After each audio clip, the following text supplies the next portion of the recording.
ਨੂੰ ਪਹੁੰਚੇ ਹੋਏ ਇਨਸਾਨ ਕਹਾਉਂਦੇ ਨੇ ਵੀ ਅਸੀਂ ਪਹੁੰਚੇ ਹੋਏ ਹਾਂ। ਬਿਨ ਨਾਮੈ ਮਨ ਝੂਠ ਅਨੀਤੇ। ਨਾਮ ਜਪਦੇ ਨੇ, ਇਸ ਮਨ ਵਿੱਚ ਝੂਠ ਹੈ, ਮਨ ਵਿੱਚ ਬੇਈਮਾਨੀ ਹੈ। ਕਿਉਂਕਿ ਅੰਦਰੋਂ ਅਤੇ ਬਾਹਰੋਂ ਸਾਨੂੰ ਇੱਕ ਹੋਣਾ ਪੈਣਾ ਤਾਂ ਜਾ ਕੇ ਕੋਈ ਗੱਲ ਬਣਨੀ ਹੈ। ਬਹੁਤ ਸਾਰੀ ਦੁਨੀਆ ਬਾਹਰੋਂ ਹੋਰ ਹੈ, ਅੰਦਰੋਂ ਹੋਰ ਹੈ। ਧਾਰਮਿਕ ਜਗਤ ਦੇ ਵਿੱਚ ਜਿਹੜਾ ਬੰਦਾ ਬਾਹਰੋਂ ਹੋਰ ਹੈ, ਅੰਦਰੋਂ ਹੋਰ ਹੈ, ਉਹਨੂੰ ਕਹਿੰਦੇ ਨੇ ਪਖੰਡੀ। ਧਾਰਮਿਕ ਜਗਤ 'ਚ ਪਖੰਡੀ ਕਿਹਨੂੰ ਕਹਿੰਦੇ ਨੇ? ਜਿਹੜਾ ਅੰਦਰੋਂ ਹੋਰ ਹੈ, ਬਾਹਰੋਂ ਹੋਰ ਹੈ। ਜਿਵੇਂ ਰਾਮ ਲੀਲਾ ਦੇ ਵਿੱਚ ਸਾਡੇ ਵਰਗੇ ਸੀਤਾ ਬਣੇ। ਜਿਵੇਂ 7ਵੀਂ ਜਮਾਤ ਪੜ੍ਹਦਾ ਸੀ, ਸੀਤਾ ਦਾ ਰੋਲ ਮੈਂ ਕੀਤਾ। ਅੰਦਰੋਂ ਤਾਂ ਸੀਤਾ ਹੈ ਨਹੀਂ, ਬਾਹਰੋਂ ਸੀਤਾ ਦਾ ਰੋਲ ਹੋ ਰਿਹਾ ਹੈ। ਅਖੀਰਲੇ ਦਿਨ ਭਰਾ ਮੇਰਾ ਜਿਹੜਾ ਸੀ ਉਹ ਰਾਮਚੰਦਰ ਬਣਿਆ ਹੋਇਆ ਸੀ। ਉਹਨਾਂ ਨੇ ਜੀ ਸਾਨੂੰ ਇੱਕ ਇੱਕ ਕੁਰਸੀ 'ਤੇ ਅਖੀਰਲੇ ਦਿਨ ਬਿਠਾ ਲਿਆ। ਕਹਿੰਦੇ ਦੇਖ ਬਈ, ਤੂੰ ਇਸ ਵੇਲੇ ਆਪਣੇ ਆਪ ਨੂੰ ਸੀਤਾ ਸਮਝਣਾ, ਜੈਮਲ ਸਿੰਘ ਨਹੀਂ ਸਮਝਣਾ। ਬਜ਼ੁਰਗਾਂ, ਬੀਬੀਆਂ, ਮਾਈਆਂ, ਬੁੜਿਆਂ ਨੇ ਆ ਕੇ ਤੈਨੂੰ ਮੱਥਾ ਟੇਕਣਾ ਸੀਤਾ ਸਮਝ ਕੇ। ਤੇਰੇ ਦੋਸਤ ਵੀ ਆ ਕੇ ਤੈਨੂੰ ਹਸਾਉਣ ਦੀ ਕੋਸ਼ਿਸ਼ ਕਰਨਗੇ, ਤੂੰ ਬਿਲਕੁਲ ਸੀਰੀਅਸ ਰਹਿਣਾ, ਆਪਣੇ ਆਪ ਨੂੰ ਜੈਮਲ ਸਿੰਘ ਨਹੀਂ ਸਮਝਣਾ, ਸੀਤਾ ਸਮਝਣਾ ਹੈ। ਫਿਰ ਹੈ ਤੇ ਪਖੰਡ ਹੀ ਨਾ, ਵੀ ਅੰਦਰੋਂ ਬੰਦਾ ਹੈਗਾ, ਬਾਹਰੋਂ ਸੀਤਾ ਬਣਿਆ ਹੋਇਆ ਹੈ।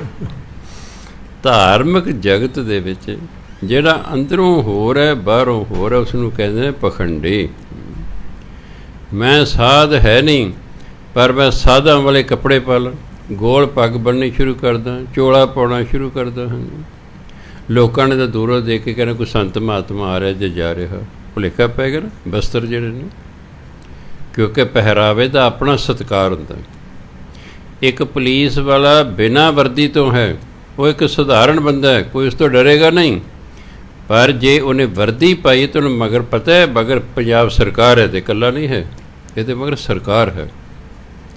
ਫੌਜੀ ਉਂਝ ਹੈ, ਵਰਦੀ ਨਹੀਂ ਪਾਈ, ਉਹ ਆਮ ਹੈ ਬੰਦਾ। ਉਹਨੇ ਫੌਜੀ ਵਰਦੀ ਪਾਈ ਹੈ, ਲੋਕ ਸਤਿਕਾਰ ਕਰਦੇ ਨੇ, ਭਾਈ ਸਾਡੇ ਸਰਹੱਦਾਂ ਦੀ ਰਾਖੀ ਕਰਦੇ ਨੇ। ਵਰਦੀ ਦਾ ਸਤਿਕਾਰ ਹੁੰਦਾ। ਇਸੇ ਤਰ੍ਹਾਂ ਹੀ ਪਹਿਰਾਵੇ ਦਾ ਸਤਿਕਾਰ ਹੁੰਦਾ ਹੈ। ਪਹਿਰਾਵਾ ਵੀ ਧਾਰਮਿਕ ਬੰਦੇ ਨੂੰ ਬੜਾ ਸੋਚ ਸਮਝ ਕੇ ਪਾਉਣਾ ਪੈਂਦਾ ਹੈ। ਕਈ ਮੈਨੂੰ ਕਹਿੰਦੇ ਤੁਸੀਂ ਗੋਲ ਪੱਗ ਬੰਨ੍ਹਣੀ ਸ਼ੁਰੂ ਕਰ ਦੇ। ਮੈਂ ਦੇਖ ਭਰਾ, ਮੈਂ ਤਾਂ ਸੰਤ ਹੀ ਨਹੀਂ। ਜਦੋਂ ਮੈਂ ਸੰਤ ਅਗਰ ਇਸ ਜ਼ਿੰਦਗੀ 'ਚ ਬਣ ਗਿਆ, ਫਿਰ ਮੈਂ ਗੋਲ ਪੱਗ ਬੰਨ੍ਹ ਲਾਂਗਾ। ਹੈ ਹੀ ਨਹੀਂ ਮੈਂ, ਅਤੇ ਵਿਖਾਵਾ ਕਰਨ ਦਾ ਕਿਆ ਫਾਇਦਾ ਹੈ ਜੋ ਮੈਂ ਹੈ ਹੀ ਨਹੀਂ। ਹਾਂ, ਉਹ ਤਾਂ ਹੁੰਦਾ ਵੀ ਹਾਂ ਆਪਣਾ ਧਨ ਕਮਾਉਣਾ ਹੈ, ਕੋਈ ਸਾਧਨ ਵਰਤ ਲਓ ਜੀ ਹੈ। ਇਸ ਤਰ੍ਹਾਂ ਲੋਕ ਪਹਿਰਾਵੇ ਨੂੰ ਵੇਖ ਕੇ ਜਿਹੜਾ ਸਤਿਕਾਰ ਕਰਦੇ। ਆਪਾਂ ਨੂੰ ਤਾਂ ਕੋਈ ਇਸ ਤਰ੍ਹਾਂ ਤੱਕ ਹੈ ਹੀ ਕੋਈ ਨਹੀਂ ਹੈ ਵੀ ਆਹ ਕਰਨਾ ਜੇ ਉਹ ਕਰਨਾ ਹੈ। ਆਪਣਾ ਸਿੰਪਲ ਜਿਹਾ ਜੀਵਨ ਜਿਉਣਾ ਹੈ, 2 ਰੋਟੀਆਂ ਖਾਣੀਆਂ ਨੇ। ਸੋ ਇਸ ਲਈ ਗੁਰੂ ਮਹਾਰਾਜ ਕਹਿੰਦੇ ਬਿਨ ਨਾਮੈ ਮਨ ਝੂਠ ਅਨੀਤੇ। ਇਹੋ ਜਿਹੇ ਦੇ ਮਨ 'ਚ ਝੂਠ ਹੈ, ਬੇਈਮਾਨੀ ਹੈ, ਕਿਉਂਕਿ ਨਾਮ 'ਤੇ ਜਪਦੇ ਨਹੀਂ ਹੈਗੇ। ਲੋਕਾਂ ਨੂੰ ਕਹੇ ਨਾਮ ਦੀ ਗੱਲਾਂ ਸੁਣਾਉਂਦੇ ਗਾ ਗਾ ਕੇ।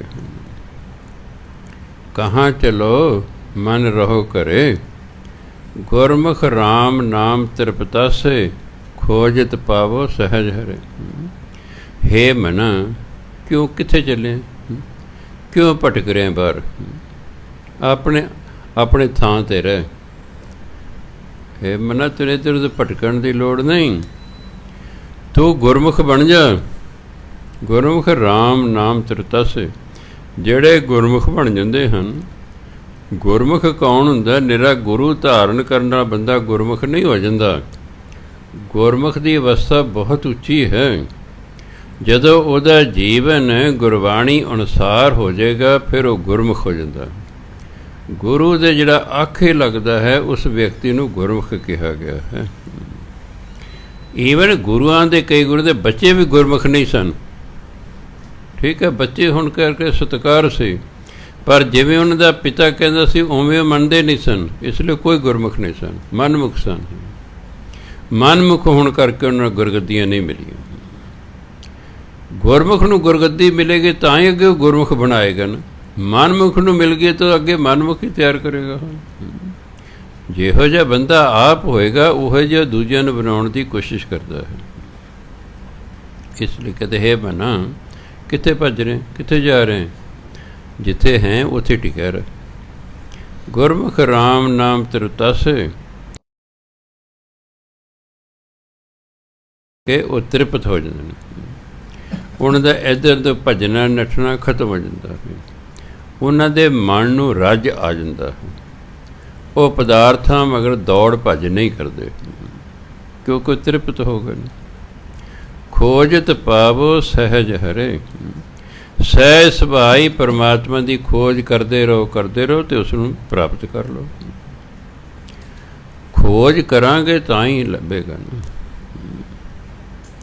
ਇੱਕ ਹੁੰਦੀ ਹੈ ਇਨਵੈਂਸ਼ਨ, ਇੱਕ ਹੁੰਦੀ ਹੈ ਡਿਸਕਵਰੀ। ਪਰਮਾਤਮਾ ਨੂੰ ਅਸੀਂ ਇਨਵੈਂਟ ਨਹੀਂ ਕਰਨਾ, ਉਹਨੂੰ ਕੋਈ ਬਣਾਉਣਾ ਨਹੀਂ, ਕੋਈ ਨਵੀਂ ਚੀਜ਼ ਉਹਨੂੰ ਤਾਂ ਖੋਜਣਾ ਹੈ। ਉਹ ਜਿਹੜੀ ਚੀਜ਼ ਹੈ ਸਿਰਫ ਅਸੀਂ ਉਹਨੂੰ ਲੱਭਣੀ ਹੈ ਬਸ। ਸਾਇੰਸਦਾਨਾਂ ਨਾਲੋਂ ਭਗਤਾਂ ਨੂੰ ਸੌਖ ਹੈ।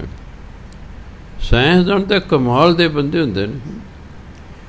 ਉਹ ਚੀਜ਼ ਸੰਸਾਰ 'ਚ ਹੈ ਹੀ ਨਹੀਂ ਪਹਿਲਾਂ ਅਤੇ ਉਹਨਾਂ ਨਵੀਂ ਬਣਾ ਦੇਣੀ ਹੈ ਨਾ। ਕਮਾਲ ਦੀ ਗੱਲ। ਧਾਰਮਿਕ ਬੰਦੇ ਦਾ ਪਤਾ ਹੈ ਵੀ ਰੱਬ ਹੈਗਾ, ਸਾਡੇ ਅੰਦਰ ਹੀ ਹੈ।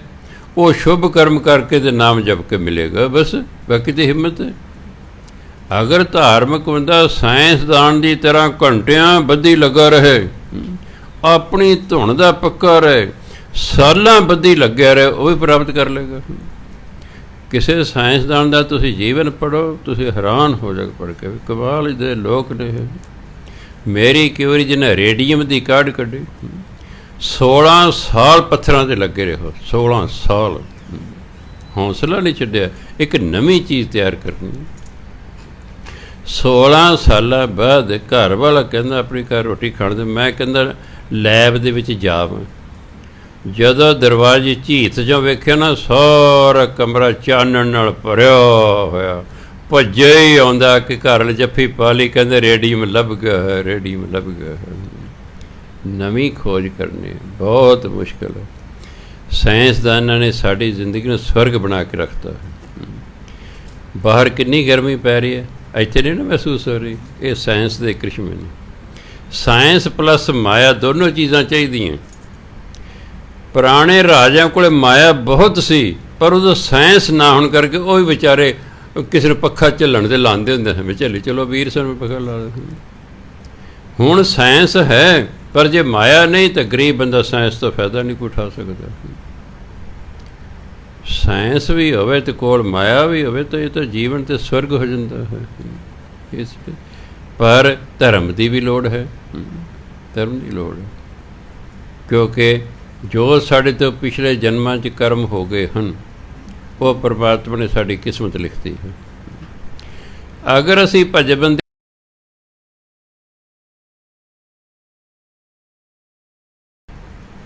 ਜੋ ਲਿਖਾ ਕੇ ਲੈ ਉਹ ਤਾਂ ਮਿਲ ਹੀ ਜਾਣਾ, ਪਰ ਅਸੀਂ ਕਈ ਵਾਰੀ ਆਪਣੀ ਕਿਸਮਤ ਨਾਲ ਸੰਤੁਸ਼ਟ ਨਹੀਂ ਹੁੰਦੇ। ਉਦੋਂ ਫਿਰ ਭਜਨ ਬੰਦਗੀ ਕਰਨੀ ਪੈਂਦੀ। ਭਜਨ ਬੰਦਗੀ ਨਾਲ ਅਸੀਂ ਆਪਣੀ ਕਿਸਮਤ ਨੂੰ ਬਦਲ ਸਕਦੇ ਹਾਂ। ਅਗਰ ਕਿਸਮਤ ਨਾ ਬਦਲਦੀ ਹੁੰਦੀ, ਲੇਖ ਨਾ ਮਿਟਹੀ ਹੈ ਸਖੀ ਜੋ ਲਿਖਿਆ ਕਰਤਾਰ। ਔਲਾ ਕਹਿੰਦਾ ਗੁਰੂ ਬਾਣੀ 'ਤੇ ਲਿਖਿਆ ਵੀ ਜੋ ਪਰਮਾਤਮਾ ਨੇ ਲੇਖ ਲਿਖਤੇ ਉਹ ਮਿਟਦੇ ਹੀ ਨਹੀਂ ਹੈਗੇ, ਅਤੇ ਜੋ ਮਿਟਣੇ ਨਹੀਂ ਤਾਂ ਭਜਨ ਬੰਦਗੀ ਕਰਦਾ ਕੀ ਫਾਇਦਾ। ਵਾਕਈ ਜੇ ਮਿਟਣੇ ਨਹੀਂ ਤਾਂ ਲੋੜ ਹੀ ਕੋਈ ਨਹੀਂ। ਪਰ ਬਾਣੀ ਇਹ ਕਹਿੰਦੀ ਹੈ ਇੱਕ ਕਰਮ ਨਹੀਂ, ਕਹਿੰਦੇ ਕਰੋੜਾਂ ਕਰਮ ਜਿਹੜੇ ਸਾਡੇ ਮਿਟ ਸਕਦੇ ਹਨ, ਕਰੋੜਾਂ ਪਾਪ ਕੀਤੇ ਸਾਡੇ ਮਿਟ ਸਕਦੇ ਹਨ। ਇਹ ਭਜਨ ਬੰਦਗੀ ਨਾਲ ਹੀ ਮਿਟਣੇ ਨੇ। ਜਿਹੜੇ ਅਸੀਂ ਦੁੱਖ ਹੁਣ ਭੋਗ ਰਹੇ ਹਾਂ ਇਹ ਆਪਣੇ ਕਰਮਾਂ ਦਾ ਭੋਗ ਰਹੇ ਹਾਂ। ਗਰੀਬੀ ਭੋਗ ਰਹੇ ਨੇ ਆਪਣੇ ਕਰਮਾਂ ਦੀ ਭੋਗ ਰਹੇ ਨੇ, ਅਮੀਰੀ ਭੋਗ ਰਿਹਾ ਮਨੁੱਖ ਆਪਣੇ ਕਰਮਾਂ ਦੀ ਭੋਗ ਰਹੇ। ਮੰਨ ਲਓ ਦੋ ਵਿਅਕਤੀ ਨੇ, ਇੱਕ ਪੁੰਨ ਦਾਨ ਕਰਦਾ ਰਹਿੰਦਾ ਹੈ, ਇੱਕ ਲੁੱਟਾਂ ਖੋਹਾਂ ਕਰਦਾ ਰਹਿੰਦਾ। ਅਗਲਾ ਜਦੋਂ ਮਿਲੇਗਾ ਪੁੰਨ ਦਾਨ ਕਰਨ ਵਾਲੇ ਨੂੰ ਅਮੀਰੀ ਮਿਲੇਗੀ, ਲੁੱਟਾਂ ਖੋਹਾਂ ਕਰਨ ਗਰੀਬੀ ਮਿਲੇਗੀ। ਜਾਂ ਖਾਈ ਜਾਂ ਧੱਕੇ ਵੀ ਤਾਂ। ਅਗਰ ਉਹ ਕਿਤੇ ਗੁਰੂ ਨਾਲ ਉਹਦਾ ਮੇਲ ਹੋ ਜਾਏ, ਜਿਹਨੂੰ ਗਰੀਬੀ ਮਿਲੀ ਹੈ, ਫਿਰ ਗੁਰੂ ਮਹਾਰਾਜ ਨੂੰ ਦੱਸਦੇ ਨੇ ਵੀ ਤੈਨੂੰ ਗਰੀਬੀ ਕਿਉਂ ਮਿਲੀ ਹੈ, ਹੁਣ ਤੂੰ ਐਂ ਕਰ, ਭਜਨ ਬੰਦਗੀ ਕਰ, ਹੌਲੀ ਹੌਲੀ ਗੁਰੂ ਜਾਂ ਪਰਮਾਤਮਾ ਨੂੰ ਖੁਸ਼ ਕਰ ਲਓ, ਤੇਰੀ ਕਿਸਮਤ ਬਦਲ ਸਕਦੇ ਹਨ। ਆਪਾਂ ਆਪਣੀ ਕਿਸਮਤ ਨੂੰ ਬੈਡ ਤੋਂ ਗੁੱਡ ਬਣਾਉਣ ਲਈ ਬੈਠੇ ਹਾਂ ਉੱਥੇ।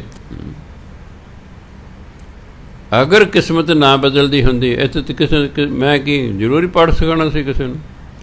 ਧਾਰਮਿਕ ਗ੍ਰੰਥਾਂ ਦੀ ਕੀਮਤ ਹੀ ਕੋਈ ਨਹੀਂ ਸਿਰੇ ਦੀ, ਨਹੀਂ ਕਿਹਨੇ ਨੇ ਪੜ੍ਹਨਾ ਸੀ। ਹੌਲੀ ਕੋਈ ਕਿਸਮਤ ਤਾਂ ਬਦਲਣੀ ਨਹੀਂ, ਫਿਰ ਇਹਨਾਂ ਪੜ੍ਹਨ ਦਾ ਕਿਆ ਫਾਇਦਾ, ਸਤਸੰਗ ਕਰਨ ਦਾ ਕਿਆ ਫਾਇਦਾ, ਨਾਮ ਜਪਣ ਦਾ ਕਿਆ ਫਾਇਦਾ, ਜਦੋਂ ਕਿਸਮਤ ਹੀ ਨਹੀਂ ਬਦਲਣੀ। ਹਿਮਾਚਲ ਦਾ ਰਾਜਾ ਆ ਗਿਆ, ਪੰਚਮ ਪਾਤਸ਼ਾਹ ਦਰਬਾਰ ਲੱਗਾ ਹੋਇਆ, ਕੀਰਤਨੀ ਕੀਰਤਨ ਕਰ ਰਹੇ ਹਨ। ਲੇਖ ਨਾ ਮਿਟ ਹੀ ਹੈ ਸਖੀ ਜੋ ਲਿਖਿਆ ਕਰਤਾਰ। ਚਲੋ ਉਹ ਤਾਂ ਸਾਰੀ ਬੇਸਵਾਦੀ ਹੋ ਗਈ, ਕਿਉਂਕਿ ਸਿੱਖ ਨੇ ਉਹਨੂੰ ਭੇਜਿਆ ਸੀ ਉੱਥੋਂ ਬਈ ਗੁਰੂ ਕਿਸਮਤ ਬਦਲ ਸਕਦਾ ਹੈ, ਤੂੰ ਉਹਨਾਂ ਕੋਲੇ ਜਾ। ਉਹ ਵਿਚਾਰਾ ਆ ਗਿਆ ਹੈ, ਅੱਗੋਂ ਆ ਪੀ ਕੀਰਤਨੀ ਪੜ੍ਹ ਰਹੇ ਨੇ। ਉਹ ਕਹਿੰਦਾ ਵੀ ਜੇ ਲੇਖ ਹੀ ਨਹੀਂ ਮਿਟਣੇ ਫਿਰ ਇੱਥੇ ਮੈਨੂੰ ਆਉਣ ਦਾ ਫਾਇਦਾ ਕੀ ਹੈ ਵੀ ਠੀਕ ਹੈ। ਉਹ ਗੁਰੂ ਮਹਾਰਾਜ ਦੇ ਵੇਲੇ ਗੁਰੂ ਮਹਾਰਾਜ ਮਿਲਿਆ, ਕਹਿੰਦਾ ਜੀ ਮੈਂ ਤਾਂ ਆਇਆ ਸੀ ਆਪਣੀ ਕਿਸਮਤ ਬਦਲਾਉਣ ਲਈ, ਤੁਹਾਡਾ ਫਲਾਣੇ ਸਿੱਖ ਨੇ ਮੈਨੂੰ ਪ੍ਰੇਰਿਆ ਸੀ, ਮੈਂ ਆ ਗਿਆ। ਹਰੀਪੁਰ ਦਾ ਰਾਜਾ ਸੀ, ਆ ਗਿਆ ਮੈਂ ਇੱਥੇ। ਅੱਗੇ ਤੁਹਾਡੇ ਕੀਰਤਨੀ ਗਾ ਰਹੇ ਹਨ ਵੀ ਲੇਖ ਤਾਂ ਮਿਟਦੇ ਨਹੀਂ ਜੋ ਕਰਤਾਰ ਨੇ ਲਿਖਤਾ ਹੈ। ਕਹਿੰਦੇ ਮੇਰਾ ਤਾਂ ਮਨ ਹੀ ਉਦਾਸ ਹੋ ਗਿਆ, ਫਿਰ ਮੈਂ ਇੱਥੇ ਕੀ ਲੈਣ ਆਇਆ। ਗੁਰੂ ਮਹਾਰਾਜ ਕਹਿੰਦੇ ਰਾਜਨ ਤੁਸੀਂ ਦੂਰੋਂ ਆਇਓ, ਅੱਜ ਦੀ ਰਾਤ ਇੱਥੇ ਰਹੋ, ਸਵੇਰੇ ਤੁਹਾਡੇ ਪ੍ਰਸ਼ਨ ਦਾ ਉੱਤਰ ਦੇਵਾਂ, ਖਾਓ ਪੀਓ। ਚਲੋ ਸੇਵਾ ਕੀਤੀ, ਸੇਵਾਦਾਰ ਗੁਰੂ ਮਹਾਰਾਜ ਲਾਤੇ, ਰਹਿਣ ਨੂੰ ਅੱਛਾ ਥਾਂ ਦੇ ਖੁਆਇਆ ਪਿਆ ਹੈ। ਰਾਤ ਨੂੰ ਉਸ ਰਾਜੇ ਨੂੰ ਸੁਪਨਾ ਆਉਂਦਾ ਹੈ, ਬੜਾ ਹੀ ਭਿਆਨਕ ਸੁਪਨੇ ਦੇ ਵਿੱਚ ਉਹ ਚੰਡਾਲ ਬਣ ਗਿਆ ਹੈ। ਧਿਆਨ ਦੇਣਾ, ਹਿੰਦੁਸਤਾਨ ਪੁਰਾਣੇ ਜ਼ਮਾਨੇ 5 ਜਾਤਾਂ ਹੁੰਦੀਆਂ ਸੀ, ਬ੍ਰਾਹਮਣ, ਖੱਤਰੀ, ਵੈਸ਼, ਸ਼ੂਦਰ ਅਤੇ ਚੰਡਾਲ। ਚੰਡਾਲ ਜਿਹੜੇ ਹੁੰਦੇ ਸਨ ਉਹਨਾਂ ਨੂੰ ਸ਼ਹਿਰ ਜਾਂ ਪਿੰਡ 'ਚ ਰਹਿਣ ਦੀ ਆਗਿਆ ਨਹੀਂ ਸੀ, ਉਹ ਜੰਗਲਾਂ 'ਚ ਝੌਂਪੜੀ ਬਣਾ ਕੇ ਰਹਿੰਦੇ ਸਨ। ਉਹਨਾਂ ਨੇ ਇਹ ਸੀ ਕਿ ਜਦੋਂ ਤੁਸੀਂ ਨਗਰ 'ਚ ਆਉਣਾ ਹੈ ਢੋਲ ਵਜਾ ਕੇ ਆਉਣਾ, ਤਾਂ ਜੋ ਸਾਨੂੰ ਪਤਾ ਲੱਗੇ ਤੁਸੀਂ ਆ ਰਹੇ, ਤੁਹਾਡਾ ਪਰਛਾਵਾਂ ਨਾ ਕਿਤੇ ਸਾਡੇ 'ਤੇ ਪੈ ਜਾਏ। ਢੋਲ ਵਜਾ ਕੇ ਆਉਣਾ। ਨੰਬਰ 2, ਆਪਣੀ ਪਿੱਠ ਦੇ ਨਾਲ ਮਗਰਲੇ ਪਾਸੇ ਝਾੜੀਆਂ ਬੰਨ੍ਹ ਕੇ ਆਉਣੀਆਂ ਨੇ, ਤਾਂ ਜੋ ਤੁਹਾਡੇ ਪੈਰਾਂ ਦਾ ਨਿਸ਼ਾਨ ਗਲੀ 'ਚ ਨਾ ਰਹਿ ਜੇ, ਉਹ ਝਾੜੂ ਫਿਰਦਾ ਜਾਵੇ। ਇਹ ਵੀ ਹਾਲ ਸੀ ਹਿੰਦੁਸਤਾਨ ਦਾ। ਕਦੇ ਵੇਖ ਕੇ ਮਨ ਕਿੰਨਾ ਉਦਾਸ ਹੁੰਦਾ ਪੜ੍ਹ ਕੇ ਵੀ ਹੈ ਆਹ ਵੀ ਹਾਲ ਸੀ। ਔਰ ਇਹ ਬੰਦੇ ਨੇ ਬੰਦੇ ਦਾ ਹਾਲ ਬਣਾਇਆ ਸੀ, ਪਰਮਾਤਮਾ ਨੇ ਨਹੀਂ ਬਣਾਇਆ। ਜਿਨ੍ਹਾਂ ਦੀ ਚਲਦੀ ਹੁੰਦੀ ਸੀ ਉਹਨਾਂ ਨੇ ਇਸ ਤਰ੍ਹਾਂ ਦੀ ਵੰਡ ਪਾਤੀ ਹੁੰਦੀ। ਚਲੋ ਜੀ, ਉਹ ਚੰਡਾਲ ਬਣ ਗਿਆ ਹੈ, ਅਤ ਗਰੀਬੀ ਹੈ, ਬਾਲ ਬੱਚੇ ਹੋ ਗਏ ਹਨ। ਸਮਾਂ 40 ਸਾਲ ਦੀ ਉਮਰ 'ਚ ਉਹਦੀ ਡੈਥ ਹੋ ਗਈ। ਉਹਨੂੰ ਸਾਰੀ ਰਾਤ ਨੀਂਦ ਹੀ ਨਹੀਂ ਆਈ, ਜਿਵੇਂ ਰਾਜਾ ਜਨਕ ਨੂੰ ਨਹੀਂ ਸੀ ਆਈ। ਰਾਜਾ ਜਨਕ ਨਾਲ ਵੀ ਇਸ ਤਰ੍ਹਾਂ ਉਹਨੂੰ ਸੁਪਨਾ ਆਇਆ ਬਹੁਤ ਭਿਆਨਕ ਕਿ ਤੂੰ ਭਿਖਾਰੀ ਬਣ ਗਿਆ ਸੁਪਨੇ 'ਚ। ਜਦ ਸਵੇਰੇ ਜਾਗਿਆ ਕਹਿੰਦਾ ਉਹ ਮੈਂ ਤਾਂ ਰਾਜਾ ਸੀ ਅਤੇ ਮੈਂ ਭਿਖਾਰੀ ਬਣ ਗਿਆ ਹਾਂ। ਵੀ ਇਹ ਜੋ ਅਸਲੀ ਜੋ ਮੈਂ ਰਾਜਾ ਹਾਂ ਇਹ ਸੱਚ ਹੈ, ਕਿ ਜੋ ਭਿਖਾਰੀ ਬਣ ਗਿਆ ਇਹ ਸੱਚ ਹੈ। ਵੀ ਦੋਨਾਂ 'ਚ ਕਿਹੜਾ ਸੱਚ ਹੈ? ਚਲੋ ਉਹ ਤਾਂ ਫਿਰ ਮਹਾਂਪੁਰਖ ਟੱਕਰ ਗਏ, ਅਸ਼ਟਾਵਕਰ, ਉਹਨਾਂ ਸਾਰਾ ਵਹਿਮ ਭਰਮ ਕੱਢ ਕੇ ਉਹਨੂੰ ਸਾਰਾ ਗਿਆਨ ਦਿੱਤਾ। ਇਸ ਤਰ੍ਹਾਂ ਹੀ ਇਹ ਹਰੀਪੁਰ ਦਾ ਰਾਜਾ ਹੈ। ਚਲੋ ਜੀ, ਰਾਤ ਨੂੰ ਬਾਕੀ ਰਾਤ ਨੀਂਦ ਨਹੀਂ ਆਈ। ਭਿਆਨਕ, ਕਈ ਵਾਰੀ ਇੰਨਾ ਭਿਆਨਕ ਸੁਪਨਾ ਦਾ ਸਾਰਾ ਯਾਦ ਰਹਿੰਦਾ ਬੰਦੇ ਨੂੰ। ਕਈ ਸੁਪਨੇ ਤਾਂ ਜਾਗਦੇ ਸਾਰੇ ਮੁੱਕ ਜਾਂਦੇ ਨੇ, ਯਾਦ ਹੀ ਰਹਿੰਦਾ ਕੀ ਸੁਪਨਾ, ਇੰਨਾ ਪਤਾ ਲੱਗਦਾ ਸੁਪਨਾ ਆਇਆ ਸੀ, ਯਾਦ ਹੀ ਰਹਿੰਦਾ। ਕੁਝ ਸੁਪਨੇ ਨੇ 2-4 ਘੰਟੇ ਯਾਦ ਰਹਿੰਦੇ, ਫਿਰ ਭੁੱਲ ਭੁਲਾ ਗਏ। ਕਈ ਐਸੇ ਸੁਪਨੇ ਸਾਰੀ ਰਾਤ ਉਮਰ ਨਹੀਂ ਭੁੱਲਦੇ, ਐਸੇ ਭਿਆਨਕ ਸੁਪਨੇ ਆਉਂਦੇ ਹਨ। ਸਵੇਰੇ ਆਇਆ, ਕਹਿੰਦਾ ਜੀ ਇਸ ਤਰ੍ਹਾਂ ਮੈਨੂੰ ਸੁਪਨਾ ਆਇਆ। ਕਹਿੰਦੇ ਰਾਜਨ ਇਹ ਤੁਹਾਡੇ ਪ੍ਰਸ਼ਨ ਦਾ ਉੱਤਰ ਹੈ, ਆਓ ਸੈਰ ਕਰਨ ਚੱਲੀਏ। ਸੈਰ ਲਈ ਤੁਰ ਪਏ, ਨਾਲ ਸੰਗਤ ਹੈ। ਜਿਸ ਪਿੰਡ ਦੇ ਵਿੱਚ ਰਾਜੇ ਨੂੰ ਸੁਪਨਾ ਆਇਆ ਸੀ ਮੈਂ ਇਸ ਪਿੰਡ 'ਚ ਪੈਦਾ ਹੋਇਆ ਹਾਂ, ਪਿੰਡ ਦੇ ਬਾਰ-ਬਾਰ ਗੁਰੂ ਮਹਾਰਾਜ ਪਿੱਛੇ ਰਹਿ ਗਏ। ਰਾਜਾ ਸੀ, ਇਹ ਸ਼ਿਕਾਰ ਦੇ ਸ਼ੌਕੀਨ ਹੁੰਦੇ ਨੇ। ਕਹਿ ਜੀ ਮੈਂ ਹਿਰਨ ਮਾਰ ਲਾਂ, ਗੁਰੂ ਆ ਕੇ ਮਾਰ ਲਿਆ, ਆਪਣਾ ਘੋੜਾ ਭਜਾਏ ਹਿਰਨ ਦੇ ਮਗਰ ਲਾ ਲਿਆ। ਹਿਰਨ ਅੱਖੋਂ ਓਲੇ ਹੋ ਗਿਆ ਹੈ। ਉਹ ਉੱਥੇ ਜੰਗਲ 'ਚ, ਉਹਦਾ ਅੰਮ੍ਰਿਤਸਰ ਦੇ ਆਲੇ ਦੁਆਲੇ ਬੜਾ ਜੰਗਲ ਹੁੰਦਾ ਸੀ, ਉਹ ਰਾਹ ਭੁੱਲ ਗਿਆ ਵੀ ਬੜਾ ਸਿਆਪਾ ਹੋਇਆ। ਉਹਦੇ ਕਰਕੇ ਮੋਬਾਈਲ ਹੁੰਦੇ ਸਨ, ਕਿੱਥੇ ਆ ਸੀ, ਨਵਾਂ ਆਇਆ ਸੀ। ਅਤੇ ਚਲ ਨਿਕਲ ਅਖੀਰ ਨੂੰ ਉਹ ਜੰਗਲ 'ਚੋਂ ਬਾਹਰ ਨਿਕਲ ਗਿਆ। ਬਾਹਰ ਨਿਕਲੇ, ਉੱਥੇ ਬੱਚੇ ਖੇਡ ਰਹੇ ਸਨ। ਉਹ ਬੱਚਿਆਂ 'ਚ ਇੱਕ ਨੇ ਪਹਿਚਾਣ ਲਵੇ ਇਹ ਤਾਂ ਮੇਰਾ ਪਿਤਾ ਹੈ। ਉਹ ਤਾਂ ਆ ਗਿਆ, ਜੋ ਪਿਤਾ ਜੋ ਕਹਿੰਦਾ ਸੀ ਉਸ ਵੇਲੇ। ਕਹਿੰਦੇ ਪਿਤਾ ਜੀ ਤੁਸੀਂ ਝੂਠੀ ਮੂਠੀ ਮਰ ਗਏ ਸੀ, ਤੁਸੀਂ ਤਾਂ ਘੋੜੇ 'ਤੇ ਚੜ੍ਹੇ ਹੋਏ ਹੋ, ਤੁਸੀਂ ਤਾਂ ਰਾਜੇ ਵਾਲੇ ਕੱਪੜੇ ਪਾਏ ਨੇ, ਤੁਸੀਂ ਕਿੱਥੋਂ ਆ ਗਏ ਹੋ ਇਹ? ਉਹ ਕਹਿੰਦਾ ਚਲੋ ਮੈਂ ਤੁਹਾਡਾ ਕੋਈ ਬਾਪ ਨਹੀਂ, ਮੈਂ ਤਾਂ ਹਿਮਾਚਲ ਦਾ ਰਾਜਾ ਹਾਂ। ਨਾ ਜੀ। ਉਹ ਬੱਚਾ ਭੱਜਿਆ ਕਿ ਮਾਂ ਨੂੰ ਸੱਦ ਲਿਆ। ਮਾਂ ਆ ਕੇ ਕਹਿੰਦੀ ਜੀ ਕਮਾਲ ਹੈ, ਤੁਸੀਂ ਤਾਂ ਮਰ ਗਏ ਸੀ, ਤੁਸੀਂ ਝੂਠੀ ਮੂਠੀ ਮਰ ਗਏ, ਤੁਸੀਂ ਕਬਰ 'ਚੋਂ ਨਿਕਲ ਗਏ ਹੋ, ਤੁਸੀਂ ਤਾਂ ਰਾਜੇ ਬਣੇ ਹੋਏ, ਕਿਤੇ ਕੱਪੜੇ ਚੋਰੀ ਕਰ ਲਿਓ। ਉਹ ਕਹਿੰਦਾ ਬੇਬੇ ਮੈਂ ਤੇਰਾ ਕੋਈ ਪਤੀ ਪੁਤੀ ਨਹੀਂ ਹੈ, ਪਰ ਉਂਝ ਵੇਖ ਰਿਹਾ ਵੀ ਸੁਪਨੇ 'ਚ ਇਹੀ ਮੇਰੇ ਬੱਚੇ ਸਨ, ਇਹੀ ਮੇਰੀ ਜਨਾਨੀ ਸੀ। ਅਜੇ ਛਛਾ ਪੰਜ ਦੇ ਵਿੱਚ ਇੰਨੇ ਚਿਰ ਪੰਜੇ ਪਾਤਸ਼ਾਹ ਭਾਜੀ ਉੱਥੇ ਰੌਲਾ ਪਿਆ ਹੋਇਆ ਹੈ। ਕਹਿੰਦੇ ਭਾਈ ਕੀ ਗੱਲ ਹੋ ਗਈ? ਉਹ ਘਰ ਵਾਲੀ ਕਹਿੰਦੀ ਇਹ ਮੇਰਾ ਪਤੀ ਹੈ। ਕਹਿੰਦੇ ਨਹੀਂ ਬੀਬਾ, ਇਹ ਤਾਂ ਹਿਮਾਚਲ ਦਾ ਰਾਜਾ ਹੈ। ਨਹੀਂ ਜੀ ਇਹ ਮੇਰਾ ਬੱਚੇ, ਹਾਂ ਜੀ ਸਾਡਾ ਪਿਤਾ ਹੈ ਜੀ, ਇਹ ਤਾਂ ਕੱਲ੍ਹ ਮਰ ਗਿਆ ਸੀ।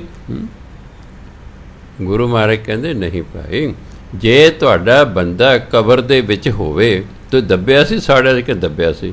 ਕਹਿ ਚਲੋ ਜੇ ਤੁਹਾਡਾ ਬੰਦਾ ਕਬਰ ਦੇ ਵਿੱਚ ਹੋਇਆ ਫਿਰ ਤਾਂ ਨਹੀਂ ਨਾ? ਹਾਂ ਕਹਿ ਠੀਕ ਹੈ ਜੀ। ਗਏ ਕਬਰ ਪਟਵਾਈ, ਉਹ ਤੇ ਪੇ ਮੁਰਦਾ ਪਿਆ ਉਸ ਤਰ੍ਹਾਂ ਹੀ। ਉਹ ਕਦੇ ਉਸ ਨੂੰ ਵੇਖਦੀ ਹੈ, ਕਦੇ ਉਸ ਨੂੰ ਵੇਖਦੀ ਹੈ। ਆਹ ਕੀ? ਗੁਰੂ ਮਹਾਰਾਜ ਕਹਿੰਦੇ ਭਾਈ ਕਈ ਵਾਰੀ ਇੱਕੋ ਸ਼ਕਲ ਦੇ ਦੋ ਬੰਦੇ ਹੁੰਦੇ ਨੇ। ਹੁਣ ਤੁਹਾਡੀ ਤਸੱਲੀ ਹੋਈ ਤੁਹਾਡਾ ਬੰਦਾ ਮਰ ਗਿਆ ਹੈ, ਇਹ ਤਾਂ ਸਾਡੇ ਆਇਆ, ਸਾਨੂੰ ਮਿਲਣ ਆਇਆ ਹੋਇਆ, ਇਹ ਤਾਂ ਰਾਜਾ ਹੈ। ਵਾਪਸ ਚਲੇ ਗਏ। ਕਹਿੰਦੇ ਰਾਜਨ ਤੁਸੀਂ ਅਗਲੇ ਜਨਮ 'ਚ ਇਹੀ ਜਨਮ ਲੈਣਾ ਸੀ, ਤੁਸੀਂ ਚੰਡਾਲ ਦੇ ਘਰ ਪੈਦਾ ਹੋਣਾ ਸੀ। ਐਵੇਂ ਨਹੀਂ ਕਹਿੰਦੇ ਤਪੋਂ ਰਾਜ ਰਾਜੋ ਨਰਕ। ਇਹ ਤਾਂ ਹੁਣ ਬੜੇ ਰਾਜੇ ਖੁਸ਼ ਨੇ, ਆ ਰਾਜ ਹੈ, ਬੇਇਨਸਾਫੀਆਂ ਕਰਦੇ ਨੂੰ ਐਂ ਹੀ ਪਤਾ ਲੱਗਣਾ ਵੀ ਕਿੱਥੇ ਫਿਰ ਜਾਂਦੇ ਨੇ ਅਗਲੇ ਜਨਮ 'ਚ। ਹਾਂਜੀ ਪਿਛਲੇ ਜਨਮ ਭਜਨ ਬੰਦਗੀ ਕੀਤੀ, ਰਾਜ ਮਿਲ ਗਿਆ, ਰਾਜ ਮਿਲਦਾ ਫਿਰ ਹਉਮੈ ਪੈਦਾ ਹੁੰਦੇ, ਫਿਰ ਬੇਇਨਸਾਫੀਆਂ ਕਰਦੇ ਹਨ। ਖੈਰ ਕਹਿੰਦੇ ਤੂੰ ਇਹੀ ਹੋਣਾ ਸੀ, ਇਸੇ ਔਰਤ ਨਾਲ ਤੇਰਾ ਵਿਆਹ ਹੋਣਾ, ਇਹੀ ਤੇਰੇ ਬੱਚੇ ਹੋਣੇ ਸਨ। ਪਰ ਤੂੰ ਗੁਰੂ ਨਾਨਕ ਦੇ ਦਰਬਾਰ 'ਚ ਆਇਆ, ਗੁਰੂ ਨਾਨਕ ਨੇ ਤੇਰੇ 'ਤੇ ਕਿਰਪਾ ਕਰਤੀ, ਤੇਰਾ ਸਾਰੇ ਦਾ ਸਾਰਾ ਜਨਮ 40 ਮਿੰਟਾਂ ਸੁਪਨੇ 'ਚ ਮੁਕਾਤਾ ਹੈ, ਜਦ ਤੇਰਾ ਇੱਕ ਜਨਮ ਖਤਮ ਹੋ ਗਿਆ। ਕਹਿੰਦੇ ਆਹ ਹੈ ਸਤਸੰਗ 'ਚ ਆਉਣ ਦਾ ਲਾਭ। ਇਸ ਕਰਕੇ ਜੋ ਲਿਖਿਆ ਹੋਇਆ ਹੈ ਉਹ ਬਦਲ ਸਕਦਾ ਹੁੰਦਾ ਹੈ, ਐਸੇ ਨਹੀਂ। ਭਜਨ ਬੰਦਗੀ ਤਾਕਤ ਹੈ, ਜੋ ਲਿਖਿਆ ਹੈ ਉਸ ਨੂੰ ਤੁਸੀਂ ਬਦਲ ਸਕਦੇ ਹੋ। ਸਿਰਫ ਇੰਨਾ ਕਿ ਅਸੀਂ ਯਤਨ ਕਰੀ ਜਾਣੇ, ਗੁਰੂ ਮਹਾਰਾਜ ਕਿਰਪਾ ਕਰਤੇ ਉਹਦੇ ਗੱਲ ਸਾਡੀ ਬਣ ਜਾਣੀ। ਇਸ ਕਰਕੇ ਗੁਰੂ ਮਹਾਰਾਜ ਕਹਿੰਦੇ ਤੁਸੀਂ ਗੁਰਮੁਖ ਬਣੋ, ਰਾਮ ਦੇ ਨਾਲ ਤੁਸੀਂ ਤ੍ਰਿਪਤ ਹੋ ਜਾਓਗੇ ਅਤੇ ਪਰਮਾਤਮਾ ਦੀ ਖੋਜ ਕਰੋ, ਤੁਹਾਨੂੰ ਪਰਮਾਤਮਾ ਪ੍ਰਾਪਤ ਹੋ ਜਾਵੇਗਾ। ਇੰਨੀ ਜਿਨ੍ਹਾਂ ਮਹਾਂਪੁਰਖਾਂ ਦੇ ਵਿੱਚ ਸਾਇੰਸਦਾਨ ਵਰਗੀ ਮਿਹਨਤ ਦਾ ਸ਼ੌਕ ਸੀ, ਉਹ ਪ੍ਰਾਪਤ ਕਰ ਗਏ। ਅਸੀਂ ਮਿਹਨਤੀ ਲੋਕਾਂ ਦਾ ਜੀਵਨ ਪੜ੍ਹ ਕੇ ਪ੍ਰਭਾਵਿਤ ਹੁੰਦੇ ਹਾਂ, ਪਰ ਉਹਨਾਂ ਤਰ੍ਹਾਂ ਮਿਹਨਤ ਨਹੀਂ ਕਰਦੇ, ਇਸ ਲਈ ਸਾਡੀ ਗੱਲ ਨਹੀਂ ਬਣਦੀ ਹੈਗੀ। ਉਹ ਇੰਨੇ ਕੰਮ 'ਚ ਲੱਗੇ ਹੁੰਦੇ ਨੇ ਕਿ ਉਹਨਾਂ ਦਾ ਮਾੜੇ ਪਾਸੇ ਖਿਆਲ ਹੀ ਨਹੀਂ ਜਾਂਦਾ। ਸਾਇੰਸਦਾਨ ਕੋਲੇ ਹੋਰ ਕੁਛ ਸੋਚਣ ਨੂੰ ਸਮਾਂ ਹੀ ਨਹੀਂ ਹੁੰਦਾ, ਅਤੇ ਜਿੰਨਾ ਰੱਬ ਦੀ ਪ੍ਰਾਪਤੀ ਕਰਨੀ ਤਾਂ ਛੋਟੀ ਉਮਰ 'ਚ ਲੱਗੇ ਹੁੰਦੇ ਨੇ, ਉਹ ਉਹਨਾਂ ਕੋਲ ਟਾਈਮ ਹੀ ਨਹੀਂ ਹੁੰਦਾ, ਉਹ ਤਾਂ ਦਿਨ ਰਾਤ ਲੱਗੇ ਰਹਿੰਦੇ ਨੇ। ਸੰਤ ਈਸ਼ਰ ਸਿੰਘ ਜੀ ਮਹਾਰਾਜ ਲਿਖਦੇ ਨੇ ਕਿ ਮੈਂ 7 ਸਾਲ ਸੌਂ ਕੇ ਹੀ ਨਹੀਂ ਵੇਖਿਆ, ਮੈਂ ਧਰਤੀ 'ਤੇ ਪਿੱਠ ਹੀ ਨਹੀਂ ਲਾਈ ਹੋਈ। ਬੜੀ ਮਿਹਨਤ ਕਰਨੀ ਪੈਂਦੀ, ਐਵੇਂ ਨਹੀਂ ਪ੍ਰਾਪਤੀਆਂ ਹੁੰਦੀਆਂ।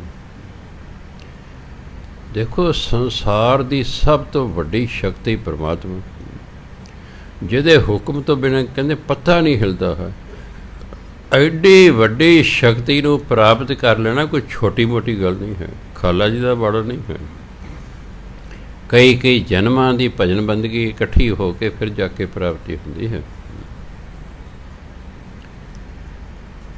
ਸੋ ਕ੍ਰਿਸ਼ਨ ਮਹਾਰਾਜ ਨੇ ਵੀ ਅਰਜਨ ਨੂੰ ਕਿਹਾ, ਅਰਜਨ ਮੈਂ ਤੇਰਾ ਐਵੇਂ ਰਥਵਾਨ ਨਹੀਂ ਬਣ ਗਿਆ ਹੈ। ਧਿਆਨ ਦੇਣਾ, ਭਗਵਾਨ ਆਪਣੇ ਸ਼ਰਧਾਲੂ ਦਾ ਰਥਵਾਨ ਬਣੇ ਕੋਈ ਛੋਟੀ ਮੋਟੀ ਗੱਲ ਹੈ। ਕਹਿੰਦਾ ਐਵੇਂ ਨਹੀਂ ਬਣ ਗਏ, ਆਪਾਂ 11 ਜਨਮਾਂ ਤੋਂ ਇਕੱਠੇ ਤੁਰੇ ਆ ਰਹੇ ਹਾਂ, ਮੈਂ ਤੇਰਾ ਤਾਂ ਰਥਵਾਨ ਬਣਿਆ ਹਾਂ।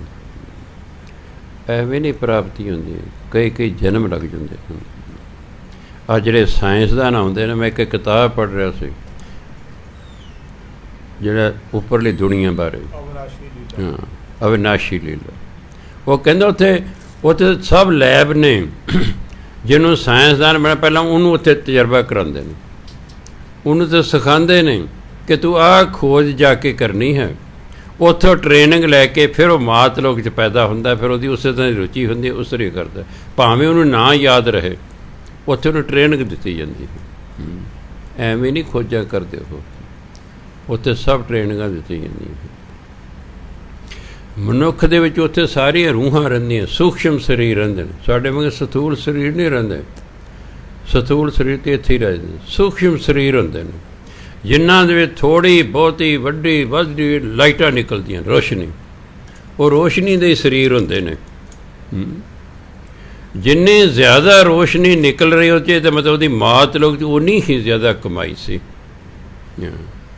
ਉਹ ਕਹਿੰਦੇ ਉਹਨਾਂ ਦੀ ਰੋਸ਼ਨੀ ਤੋਂ ਪਤਾ ਲੱਗਦਾ ਵੀ ਇਹ ਜ਼ਿਆਦਾ ਕਮਾਈ ਵਾਲਾ, ਇਹ ਦਰਮਿਆਨੀ ਵਾਲਾ, ਇਹ ਥੋੜ੍ਹੀ ਕਮਾਈ ਵਾਲਾ ਹੈ। ਕਿਉਂਕਿ ਪਰਮਾਤਮਾ ਲਾਈਟ ਹੀ ਲਾਈਟ ਹੈ, ਪਰਮਾਤਮਾ ਕੋਈ ਵਿਅਕਤੀ ਨਹੀਂ ਹੈ, ਪਰਮਾਤਮਾ ਰੋਸ਼ਨੀ ਹੀ ਰੋਸ਼ਨੀ ਹੈ, ਉਹ ਜਗ ਦੀ ਜੋਤ ਹੈ। ਸਿਰਫ ਉਸ ਰੋਸ਼ਨੀ 'ਚ ਇੱਕ ਤੇ ਆਮ ਰੋਸ਼ਨੀ ਫਰਕ ਹੈ। ਇਹ ਟਿਊਬਾਂ ਦੀ ਰੋਸ਼ਨੀ ਬੋਲਦੀ ਨਹੀਂ ਹੈ, ਉਹ ਜਿਹੜੀ ਸੱਚਖੰਡ ਦੀ ਰੋਸ਼ਨੀ ਉਹ ਬੋਲਦੀ ਹੈ, ਕਿਉਂਕਿ ਪਰਮਾਤਮਾ ਨੂੰ ਸਾਰੀਆਂ ਬੋਲੀਆਂ ਆਉਂਦੀਆਂ ਨੇ। ਇਸ ਲਈ ਜਿਹੜਾ ਵੀ ਜਾਂਦਾ ਉਹਦੀ, ਹੁਣ ਪਰਮਾਤਮਾ ਨੇ ਗੁਰੂ ਨਾਨਕ ਨਾਲ ਅੰਗਰੇਜ਼ੀ 'ਚ ਗੱਲ ਨਹੀਂ ਕੀਤੀ, ਪੰਜਾਬੀ 'ਚ ਹੀ ਕੀਤੀ।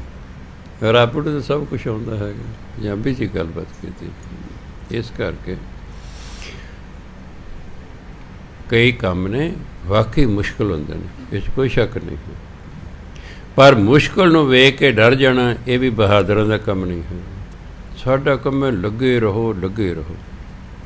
ਕਈ ਵਾਰੀ ਜਿਹੜਾ ਹੈ ਧਿਆਨ ਇੱਧਰ ਉੱਧਰ ਚਲੇ ਜਾਂਦਾ, ਆ ਜਾਂਦੇ ਮੇਰੇ ਕੋਲ, ਉਹ ਬਾਬਾ ਜੀ ਪਾਠ ਕਰ, ਧਿਆਨ 'ਚ ਮੈਂ ਇਹ ਤਾਂ ਜਾਏਗਾ ਹੀ ਜਾਏਗਾ।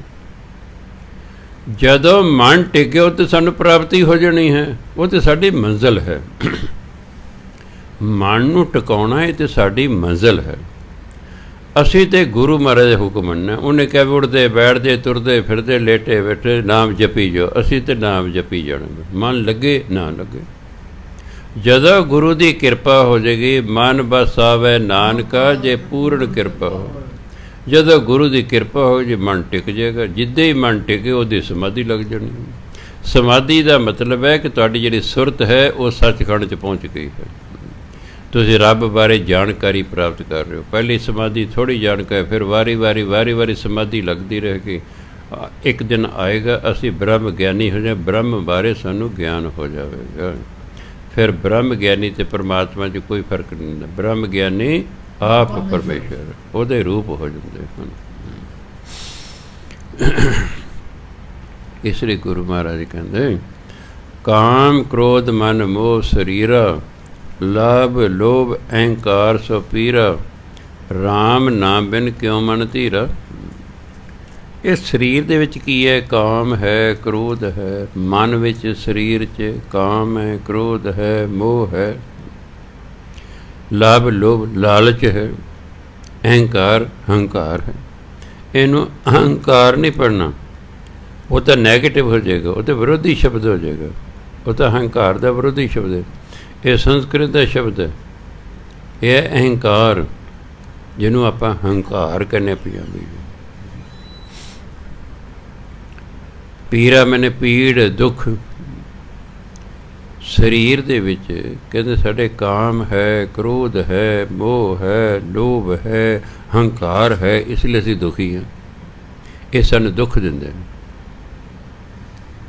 ਇਹ ਜਦੋਂ ਅਸੀਂ ਇਹਨਾਂ ਦੀ ਗੱਲ ਨਹੀਂ ਮੰਨਦੇ, ਦੇਖੋ ਤੁਸੀਂ ਆਪਣੇ ਬੱਚੇ ਦੀ ਗੱਲ ਮੰਨੀ ਜਾਂਦੇ ਹੋ, ਰੌਲਾ ਨਾ ਗੋਲਣ। ਬੱਚਾ ਤੁਹਾਡੀ ਗੱਲ ਮੰਨਦਾ, ਰੌਲਾ ਨਾ ਗੋਲਣ। ਰੌਲਾ ਗੋਲਾ ਕਦੋਂ ਪੈਂਦਾ? ਜਦੋਂ ਬੱਚਾ ਬਾਪੂ ਦੀ ਗੱਲ ਨਹੀਂ ਮੰਨਦਾ, ਬਾਪੂ ਬੱਚੇ ਦੀ ਗੱਲ ਮੰਨਦੇ, ਲਾ ਘਰ 'ਚ ਹੁੰਦੀ ਰਹਿੰਦੀ। ਘਰ ਆਣ ਕੇ ਆਪਣੀ ਮਿਸਰ ਨੂੰ ਵੀ ਆਹ ਕਰ ਦਿਓ ਕੰਮ 7 ਵਜੇ ਦੀ, ਮਿਸਰ ਨੇ ਕਿਹਾ ਘਰ ਵੀ ਆਹ ਕਰ ਦਿਓ 7 ਵਜੇ, ਕੋਈ ਰੌਲਾ ਗੋਲਾ ਨਹੀਂ। ਇੱਕ 7 ਵਜੇ ਨੂੰ ਕਹਿੰਦੇ, ਇੱਕ 8 ਵਜੇ ਨੂੰ ਕਹਿੰਦੇ, ਗੱਲ ਫਿਰ ਬਣਦੀ ਨਹੀਂ ਹੈਗੀ। ਅਸੀਂ ਇਹਨਾਂ ਕਾਮ, ਕ੍ਰੋਧ, ਲੋਭ, ਮੋਹ, ਹੰਕਾਰ ਹੋਣ ਕਰਕੇ ਅਸੀਂ ਦੁਖੀ ਰਹਿੰਦੇ ਹਾਂ। ਇਹ ਜਿੰਨਾ 'ਚ ਰਹਿਣਗੇ ਨਾ ਸਾਡੇ ਤੋਂ ਕੋਈ ਨਾ ਕੋਈ ਮਾੜਾ ਕੰਮ ਕਰਵਾਉਣਾ ਹੀ ਕਰਵਾਉਣਾ, ਭਾਵੇਂ ਅਸੀਂ ਕਿੰਨੇ ਸਿਆਣੇ ਹੋ ਲਈਏ। ਇਹ ਸੰਸਾਰਕ ਸਿਆਣਪ ਨਾ, ਇਹ ਨਹੀਂ, ਇਹ ਸਾਈਕੋਲੋਜੀ ਇਹਨੂੰ ਕਹਿੰਦੇ ਇੰਸਟਿੰਕਟਸ, ਜਨਮ ਜਾਤ ਪ੍ਰਵਿਰਤੀਆਂ। ਇਹ ਕੀੜੇ ਤੋਂ ਲੈ ਕੇ ਹਾਥੀ ਤੱਕ ਹਰ ਇੱਕ ਦੇ ਵਿੱਚ 5 ਚੀਜ਼ਾਂ ਨੇ। ਕੀੜੇ ਵੀ ਸੈਕਸ ਕਰ ਰਹੇ ਨੇ, ਕੀੜੇ ਵੀ ਆਪਸ 'ਚ ਲੜ ਰਹੇ ਨੇ, ਕੀੜੇ ਵੀ ਚੀਜ਼ਾਂ ਇਕੱਠੀਆਂ ਕਰ ਰਹੇ ਨੇ, ਸਭ ਕੁਛ ਹੈ। ਕੀੜੇ ਵੀ ਆਪਣੇ ਬੱਚਿਆਂ ਨੂੰ ਪਿਆਰ ਕੇ ਮੂੰਹ ਹੈ, ਸਭ ਕੁਛ ਉਹਨਾਂ 'ਚ ਹੈ। ਕੀੜੇ ਤੋਂ ਲੈ ਕੇ ਹਾਥੀ ਤੱਕ ਇਹ 5 ਦੀ 5 ਚੀਜ਼ਾਂ ਹਰ ਇੱਕ ਦੇ ਵਿੱਚ ਹਨ। ਨਾਮ ਜਪ ਕੇ ਇੱਕ ਐਸੀ ਅਵਸਥਾ ਆਉਂਦੀ ਜਿੱਥੇ 5 ਦੀ 5 ਚੀਜ਼ਾਂ ਮਨੁੱਖ ਦੇ ਕੰਟਰੋਲ 'ਚ ਹੋ ਜਾਂਦੀਆਂ ਨੇ। ਉਹ ਮਨੁੱਖ 'ਤੇ ਹਾਵੀ ਨਹੀਂ ਹੁੰਦੀਆਂ, ਮਨੁੱਖ ਉਹਨਾਂ 'ਤੇ ਹਾਵੀ ਹੁੰਦਾ। ਨਹੀਂ ਤਾਂ ਉਹਨਾਂ ਚਿਰ ਇਹ ਕੋਈ ਵੀ ਸਾਡੇ ਤੋਂ ਗਲਤੀ ਕਰਵਾ ਸਕਦੀਆਂ ਹਨ।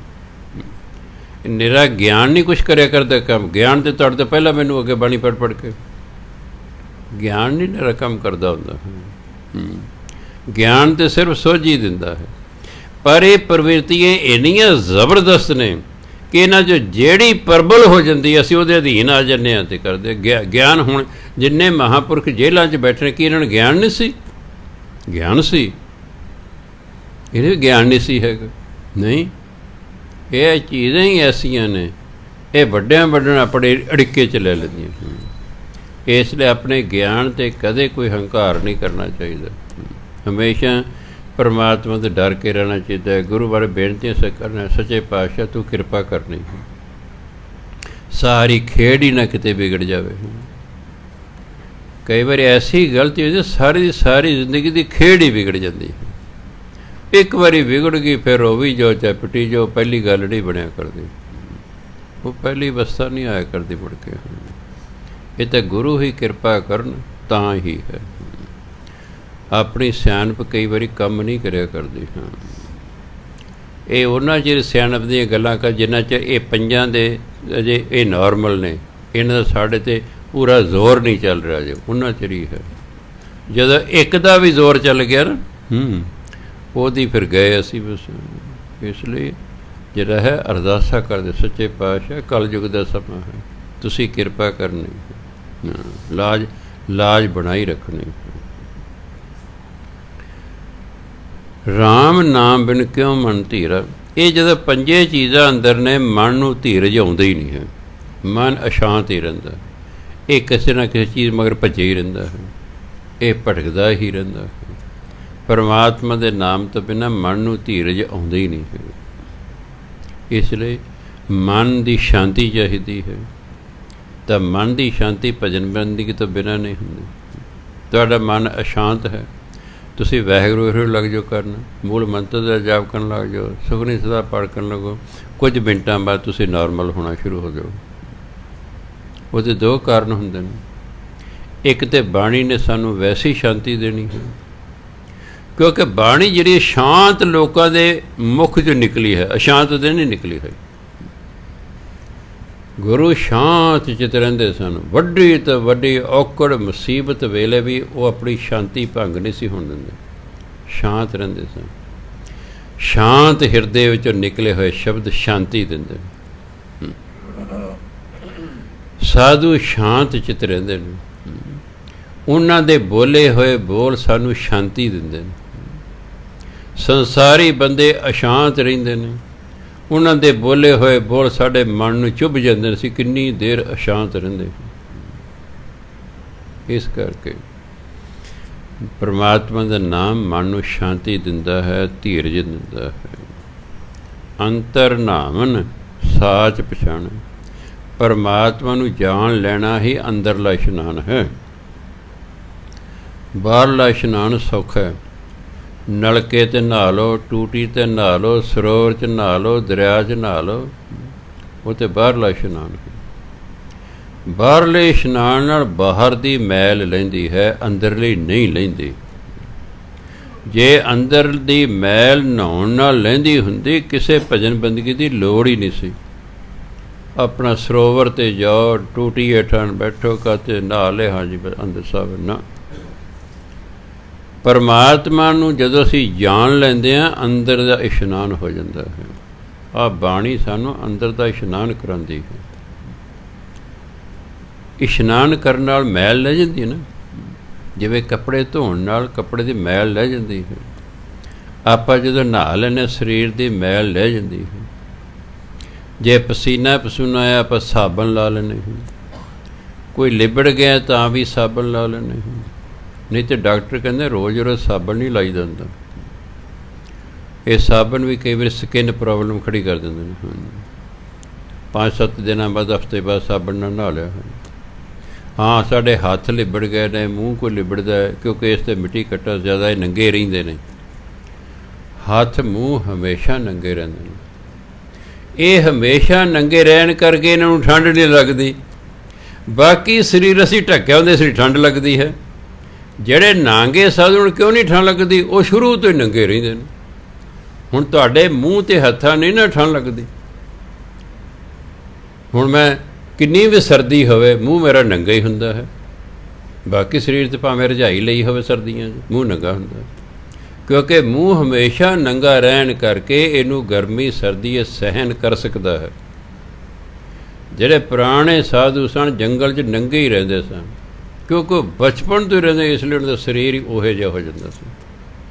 ਮਜ਼ਦੂਰ ਦੇ ਬੱਚੇ ਦਾ ਸਰੀਰ ਤੁਹਾਡੇ ਬੱਚੇ ਨਾਲ ਅੱਡ ਹੈ। ਮਜ਼ਦੂਰ ਜਿਹੜੇ ਨੇ ਮੈਂ ਦੇਖਿਆ, ਬੀਬੀਆਂ ਸੜਕ ਦੇ ਬਣਾ ਰਹੀਆਂ, ਰੋੜੀ ਕੁੱਟ ਰਹੀਆਂ ਨੇ, ਉਹਨਾਂ ਦੇ ਬੱਚੇ ਸੜਕ ਦੇ ਕੰਢੇ ਹੀ ਉਂਝ ਹੀ ਪਏ ਹੁੰਦੇ ਨੇ ਉੱਤੇ। ਤੁਹਾਡਾ ਜਵਾਕ ਸੌਂ ਜਾਏਗਾ, ਪਰ ਤਾਂ ਤੁਸੀਂ ਉਹਨੂੰ ਸੌਣ ਹੀ ਨਹੀਂ ਦੇਵੋਗੇ। ਉਹ ਲਿਬੜ ਜਾਏਗਾ, ਇਹਨੂੰ ਠੰਡ ਨਾ ਕਿਤੇ ਲੱਗ ਜਾਏ, ਇਹਨੂੰ ਗਰਮੀ ਨਾ ਕਿਤੇ ਲੱਗ ਜਾਏ। ਉਹਨਾਂ ਨੂੰ ਆਦਤ ਪੈ ਗਈ ਹੁੰਦੀ ਹੈ। ਸਰੀਰ ਜਿਹੋ ਜਿਹੇ ਵਾਤਾਵਰਨ 'ਚ ਰਹਿੰਦਾ, ਹੌਲੀ ਹੌਲੀ ਉਸ ਨੂੰ ਉਹੋ ਜਿਹੀ ਆਦਤ ਪੈ ਜਾਂਦੀ ਹੈ। ਇਹ ਤਾਂ ਹੈ ਸਰੀਰ ਦੀ ਗੱਲ। ਪਰਮਾਤਮਾ ਦੀ ਪ੍ਰਾਪਤੀ ਸਰੀਰ ਨੇ ਨਹੀਂ ਕਰਨੀ, ਪਰਮਾਤਮਾ ਦੀ ਪ੍ਰਾਪਤੀ ਮਨ ਨੇ ਕਰਨੀ। ਜਿੰਨਾ ਚਿਰ ਮਨ ਸਾਫ਼ ਨਹੀਂ ਹੁੰਦਾ, ਉਨਾ ਚਿਰ ਪਰਮਾਤਮਾ ਪ੍ਰਾਪਤ ਨਹੀਂ ਹੁੰਦਾ, ਚਾਹੇ ਜਿੰਨੇ ਜਨਮ ਮਰਜ਼ੀ ਲੱਗੇ ਰਹੋ। ਜਿੱਦੇ ਸਾਫ਼ ਹੋਇਆ ਉਹਦੇ ਪ੍ਰਾਪਤੀ ਹੋਣੀ। ਸਾਫ਼ ਕਰਨ ਲਈ ਜ਼ਰੂਰੀ ਹੈ ਕਿ ਅੱਗੇ ਤੋਂ ਮੈਲ ਨਾ ਲੱਗੇ, ਅਤੇ ਪਹਿਲੀ ਮੈਲ ਅਸੀਂ ਨਾਮ ਜਪ ਜਪ ਕੇ, ਬਾਣੀ ਪੜ੍ਹ ਕੇ ਧੋ ਲਈਏ। ਜੇ ਅਸੀਂ ਫਿਰ ਕੋਈ ਪੁੱਠਾ ਕੰਮ ਕਰਦਾ, ਫਿਰ ਮਨ ਮੈਲਾ ਹੋ ਗਿਆ, ਫਿਰ ਭਜਨ ਬੰਦਗੀ ਕੀਤੀ, ਫਿਰ ਕੋਈ ਮਾੜਾ ਕੰਮ ਕੀਤਾ, ਫਿਰ ਮਨ ਮੈਲਾ, ਇਸ ਕਦੇ ਵੀ ਨਹੀਂ ਸਾਫ਼ ਹੋਵੇਗਾ। ਸਾਡੇ ਇਸੇ ਲਈ ਨਹੀਂ ਸਾਫ਼ ਹੋ ਰਹੇ। ਮਨੁੱਖ ਭਜਨ ਬੰਦਗੀ ਕਰਦਾ ਹੈ, ਫਿਰ ਕੋਈ ਨਾ ਕੋਈ ਸੋਚ, ਕੋਈ ਨਾ ਕੋਈ ਕਰਮ ਗੁਰਬਾਣੀ ਦੇ ਵਿਰੁੱਧ ਕਰ ਲੈਂਦਾ, ਮੁੜ ਕੇ ਫਿਰ ਮੈਲ ਲੱਗ ਜਾਂਦੀ, ਫਿਰ ਲੱਗਾ ਰਿਹਾ ਬਈ, ਫਿਰ ਲੱਗਾ ਰਿਹਾ ਵਿਚਾਰੇ ਨੂੰ, ਉਹ ਮੈਲ ਆਈ ਫਿਰ ਹੋਰ ਲੱਗ ਗਈ। ਇਸ ਲਈ ਸਾਡੀ ਮੈਲ ਲੈਂਦੀ ਹੀ ਨਹੀਂ। ਉਹ ਤਾਂ ਵੱਡੇ ਭਾਗਾਂ ਵਾਲੇ ਬੱਚੇ ਹੁੰਦੇ ਨੇ ਜਿਹੜੇ ਵੇਲੇ ਸਿਰ ਇਸ ਪਾਸੇ ਨੂੰ ਲੱਗ ਜਾਂਦੇ ਨੇ, ਤਾਂ ਜੋ ਸੰਸਾਰ ਦੀ ਮੈਲ ਉਹਨਾਂ ਨੂੰ ਲੱਗ ਹੀ ਨਾ ਸਕੇ। ਇਹ ਤਾਂ ਜਵਾਨੀ 'ਚ ਜਾ ਕੇ ਮੈਲ ਲੱਗਣੀ ਸ਼ੁਰੂ ਹੁੰਦੀ। ਬਚਪਨ 'ਚ ਕੀ ਲੱਗਣੀ ਹੈ?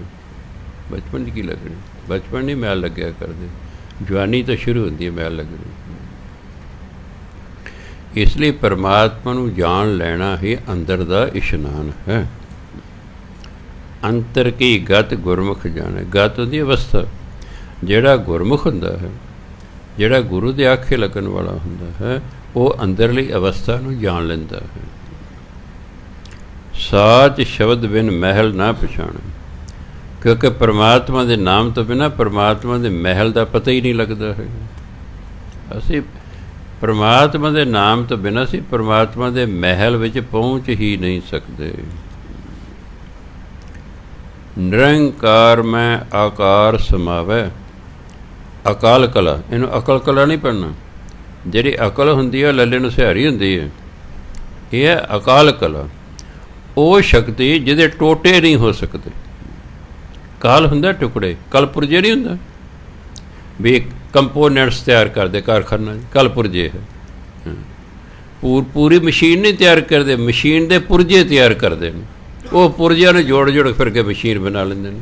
ਇਸ ਲਈ ਇਹ ਕਲਪੁਰਜਿਆਂ ਵਾਲਾ ਮਸ਼ੀਨ ਜਿਹੜਾ ਖਾਂਦਾ ਸੀ ਕਾਰਖਾਨਾ, ਕਲਪੁਰਜੇ ਬਣਾਉਂਦਾ।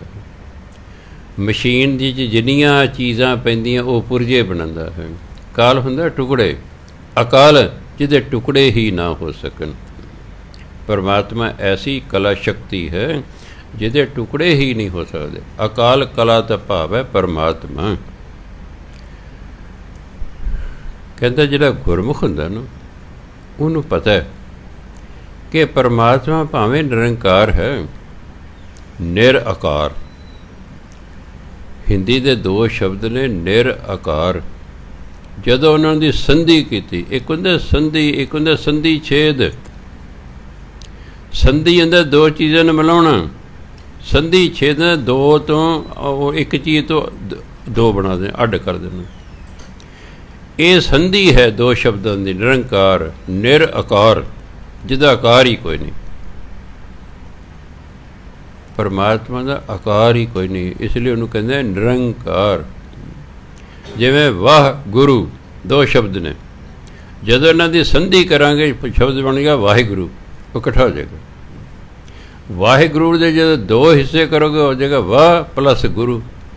ਵਾਹ ਗੁਰੂ ਨੂੰ ਫਿਰ ਜੇ ਬੋਲਦੇ ਪਕਣਾ ਵਾਹਿਗੁਰੂ। ਇਸ ਤਰ੍ਹਾਂ ਨਿਰਆਕਾਰ ਨੂੰ ਜਦੋਂ ਇਕੱਠਿਆ ਕਰਾਂਗੇ ਇਹ ਹੋ ਜਾਏਗਾ ਨਿਰੰਕਾਰ। ਆਹ ਸਾਰਾ ਆਕਾਰ ਜੋ ਆਪਾਂ ਨੂੰ ਵਿਖਾਈ ਦੇ ਰਿਹਾ, ਸਾਰੀ ਸ੍ਰਿਸ਼ਟੀ, ਇਹ ਪਰਮਾਤਮਾ ਦਾ ਹੀ ਆਕਾਰ ਹੈ, ਉਹਦੇ ਵਿੱਚ ਹੀ ਸਮਾਇਆ ਹੋਇਆ ਹੈ। ਅਸੀਂ ਪਰਮਾਤਮਾ ਦਾ ਹੀ ਹਿੱਸਾ ਹਾਂ, ਅਸੀਂ ਉਸ ਪਰਮਾਤਮਾ ਤੋਂ ਅਲੱਗ ਨਹੀਂ ਹਾਂ। ਸੰਸਾਰ ਪਰਮਾਤਮਾ ਤੋਂ ਅਲੱਗ ਨਹੀਂ ਹੈ। ਧਰਮ ਕਹਿੰਦਾ ਜਿਵੇਂ ਦਰਖਤ ਹੁੰਦਾ ਹੈ, ਜੇ ਬੱਚੇ ਨੂੰ ਪੁੱਛੋ ਵੀ ਦਰਖਤ ਦੇ ਕਿੰਨੇ ਹਿੱਸੇ ਹੁੰਦੇ ਨੇ, ਜੋ 7ਵੀਂ ਸਾਇੰਸ ਪੜ੍ਹਦੇ ਉਹ ਕਹਿੰਦੇ ਇੱਕ ਹਿੱਸਾ ਜੜ, ਦੂਜਾ ਤਣਾ, ਤੀਜੇ ਟਹਿਣੇ, ਚੌਥੀਆਂ ਛੋਟੀਆਂ ਟਹਿਣੀਆਂ, ਪੰਜਵੇਂ ਪੱਤੇ, ਛੇਵੇਂ ਫੁੱਲ, ਸੱਤਵਾਂ ਫਲ। ਉਂਝ ਦਰਖਤ ਦੇ 7 ਹਿੱਸੇ ਨੇ, ਪਰ ਹੈ ਤਾਂ ਸੱਤੇ ਇੱਕੋ ਦਰਖਤ ਦੇ ਭਾਗ ਨੇ। ਇਸ ਲਈ ਜਿੰਨੀ ਆਕਾਰ ਹੈ, 84 ਲੱਖ ਜੂਨੀਆਂ ਬਨਸਪਤੀ ਜੋ ਕੁਛ ਹੈ, ਇਹ ਪਰਮਾਤਮਾ ਅਲੱਗ ਨਹੀਂ। ਐਂ ਸਮਝਿਆ ਪਰਮਾਤਮਾ ਇੱਕ ਬੂਟਾ ਹੈ ਅਤੇ ਅਸੀਂ ਉਹਦੇ ਹੀ ਹਿੱਸੇ ਹਾਂ। ਇਸ ਲਈ ਉਹਨੇ ਸਾਨੂੰ ਆਪਣੇ ਤੋਂ ਅਲੱਗ ਨਹੀਂ ਬਣਾਇਆ ਹੈ, ਅਸੀਂ ਉਸੇ ਦਾ ਹੀ ਹਿੱਸਾ ਹਾਂ ਅਤੇ ਸਮਾਂ ਪਾ ਕੇ ਅਸੀਂ ਉਸੇ ਦੇ ਵਿੱਚ ਹੀ ਮਿਲਣਾ ਹੈ। ਸੋ ਜਿਹੜਾ ਆਕਾਰ ਹੈ ਇਹ ਪਰਮਾਤਮਾ ਦੇ ਵਿੱਚ ਹੀ ਸਮਾ ਜਾਂਦਾ ਹੈ। ਅਕਾਲ ਕਲਾ ਸੱਚ ਸਾਚ ਟਿਕਾਵੇ। ਜਿਹੜਾ ਗੁਰਮੁਖ ਹੁੰਦਾ ਹੈ ਪਰਮਾਤਮਾ ਦੇ ਵਿੱਚ, ਉਹ ਹੈ ਸੱਚ, ਸਦਾ ਰਹਿਣ ਵਾਲਾ ਹੈ। ਸੱਚ ਦੇ ਰਾਹੀਂ, ਸਾਚ ਚਚਨ ਸਿਆਰੀ, ਸੱਚ ਦੇ ਰਾਹੀਂ ਉਹ ਆਪਣੇ ਮਨ ਨੂੰ ਸੱਚ ਵਿੱਚ ਟਿਕਾਉਂਦਾ ਹੈ। ਫਿਰ ਜਿਹੜਾ ਇਸ ਤਰ੍ਹਾਂ ਕਰਦਾ ਹੈ, ਸੋ ਨਰ ਗਰਭ ਜੋਨ ਨਹੀਂ ਆਵੇ। ਉਹ ਵਿਅਕਤੀ ਫਿਰ ਮਾਤਾ ਦੇ ਪੇਟ 'ਚ ਦੁਬਾਰਾ ਨਹੀਂ ਆਉਂਦਾ, ਉਹ ਜੰਮਣ ਮਰਨ ਤੋਂ ਰਹਿਤ ਹੋ ਜਾਂਦਾ ਹੈ। ਹੁਣ ਗੁਰੂ ਮਹਾਰਾਜ ਕਹਿੰਦੇ ਜਹਾਂ ਨਾਮ ਮਿਲੇ ਤਹ ਜਾਉ। ਜਹਾਂ ਹਿੰਦੀ ਦਾ ਪੂਰਾ ਸ਼ਬਦ ਹੈ। ਜਦੋਂ ਗੁਰਬਾਣੀ 'ਚ ਕਈ ਵਾਰੀ ਜੱਜਾ ਹਾਹਾ ਇਕੱਲਾ ਹੁੰਦਾ, ਬਸ ਹਿੰਦੀ 'ਚ ਮੈਂ ਡਿਕਸ਼ਨਰੀ ਵੇਖ ਰਿਹਾ ਸੀ ਜਦ ਮੈਂ ਕਿਤਾਬ ਲਿਖਣੀ ਸੀ ਨਾ, ਕਿਉਂਕਿ ਮੈਂ ਹੈ ਦੇਖੋ ਉਂਝ ਬੋਲਣਾ ਹੋਰ ਗੱਲ ਹੁੰਦੀ ਹੈ, ਜਦੋਂ ਲਿਖਤੀ ਰੂਪ 'ਚ ਕੋਈ ਚੀਜ਼ ਆਉਣੀ ਹੈ ਤਾਂ ਫਿਰ ਬੜੇ ਧਿਆਨ ਨਾਲ ਲਿਖਣਾ ਪੈਂਦਾ ਹੈ। ਬਈ ਆਮ ਪਾਠੀ ਜਹ ਬੋਲਦੇ ਨੇ, ਡਿਕਸ਼ਨਰੀ ਮੈਂ ਵੇਖੀ ਉੱਥੇ ਲਿਖਿਆ ਜਹਾਂ, ਨਾਲ ਉੱਥੇ ਸੰਖੇਪ ਰੂਪ ਲਿਖਿਆ ਜਹ। ਜਹਾਂ ਦਾ ਸੰਖੇਪ ਰੂਪ ਕੀ ਹੈ? ਜਹ। ਇਸ ਲਈ ਜੱਜਾ ਹਾਹਾ ਜਹ, ਪੂਰਾ ਜੱਜਾ ਹਾਹਾ ਕੰਨੇ ਨੂੰ ਪੈਂਦੀ ਜਹਾਂ। ਇਸੇ ਤਰ੍ਹਾਂ ਹਿੰਦੀ 'ਚ ਤਹਾਂ, ਉਹਦਾ ਸੰਖੇਪ ਰੂਪ ਡਿਕਸ਼ਨਰੀ ਲਿਖਿਆ ਤੈਂ, ਉਸੇ ਤੈਂ ਲਿਖਿਆ। ਇਸੇ ਉਹਨੂੰ ਤੈਂ ਨਹੀਂ ਪੜ੍ਹਨਾ ਚਾਹੀਦਾ, ਤੈਂ ਪੜ੍ਹਨਾ ਚਾਹੀਦਾ। ਜਹਾਂ ਤਹਾਂ ਕਹਾਂ, ਪੂਰਾ ਸ਼ਬਦ ਹੈ ਕਹਾਂ। पंजाबी कक्का हार लिखते कई बारी, ਉਹਨੂੰ ਕਹਿ नहीं पढ़ना, कैं पढ़ना, जहाँ तहाँ कहाँ जै कैं तैं। ਇੱਥੇ ਤਾਂ ਹੁਣ ਪੂਰਾ ਲਿਖਣਾ ਜਹਾਂ, ਅੱਗੇ ਜਹਾਂ ਨਾ ਮਿਲੇ, ਅੱਗੇ ਤਹਿ ਉੱਥੇ, ਇਹਨੂੰ ਤੈਅ ਨਹੀਂ ਪੜਨਾ।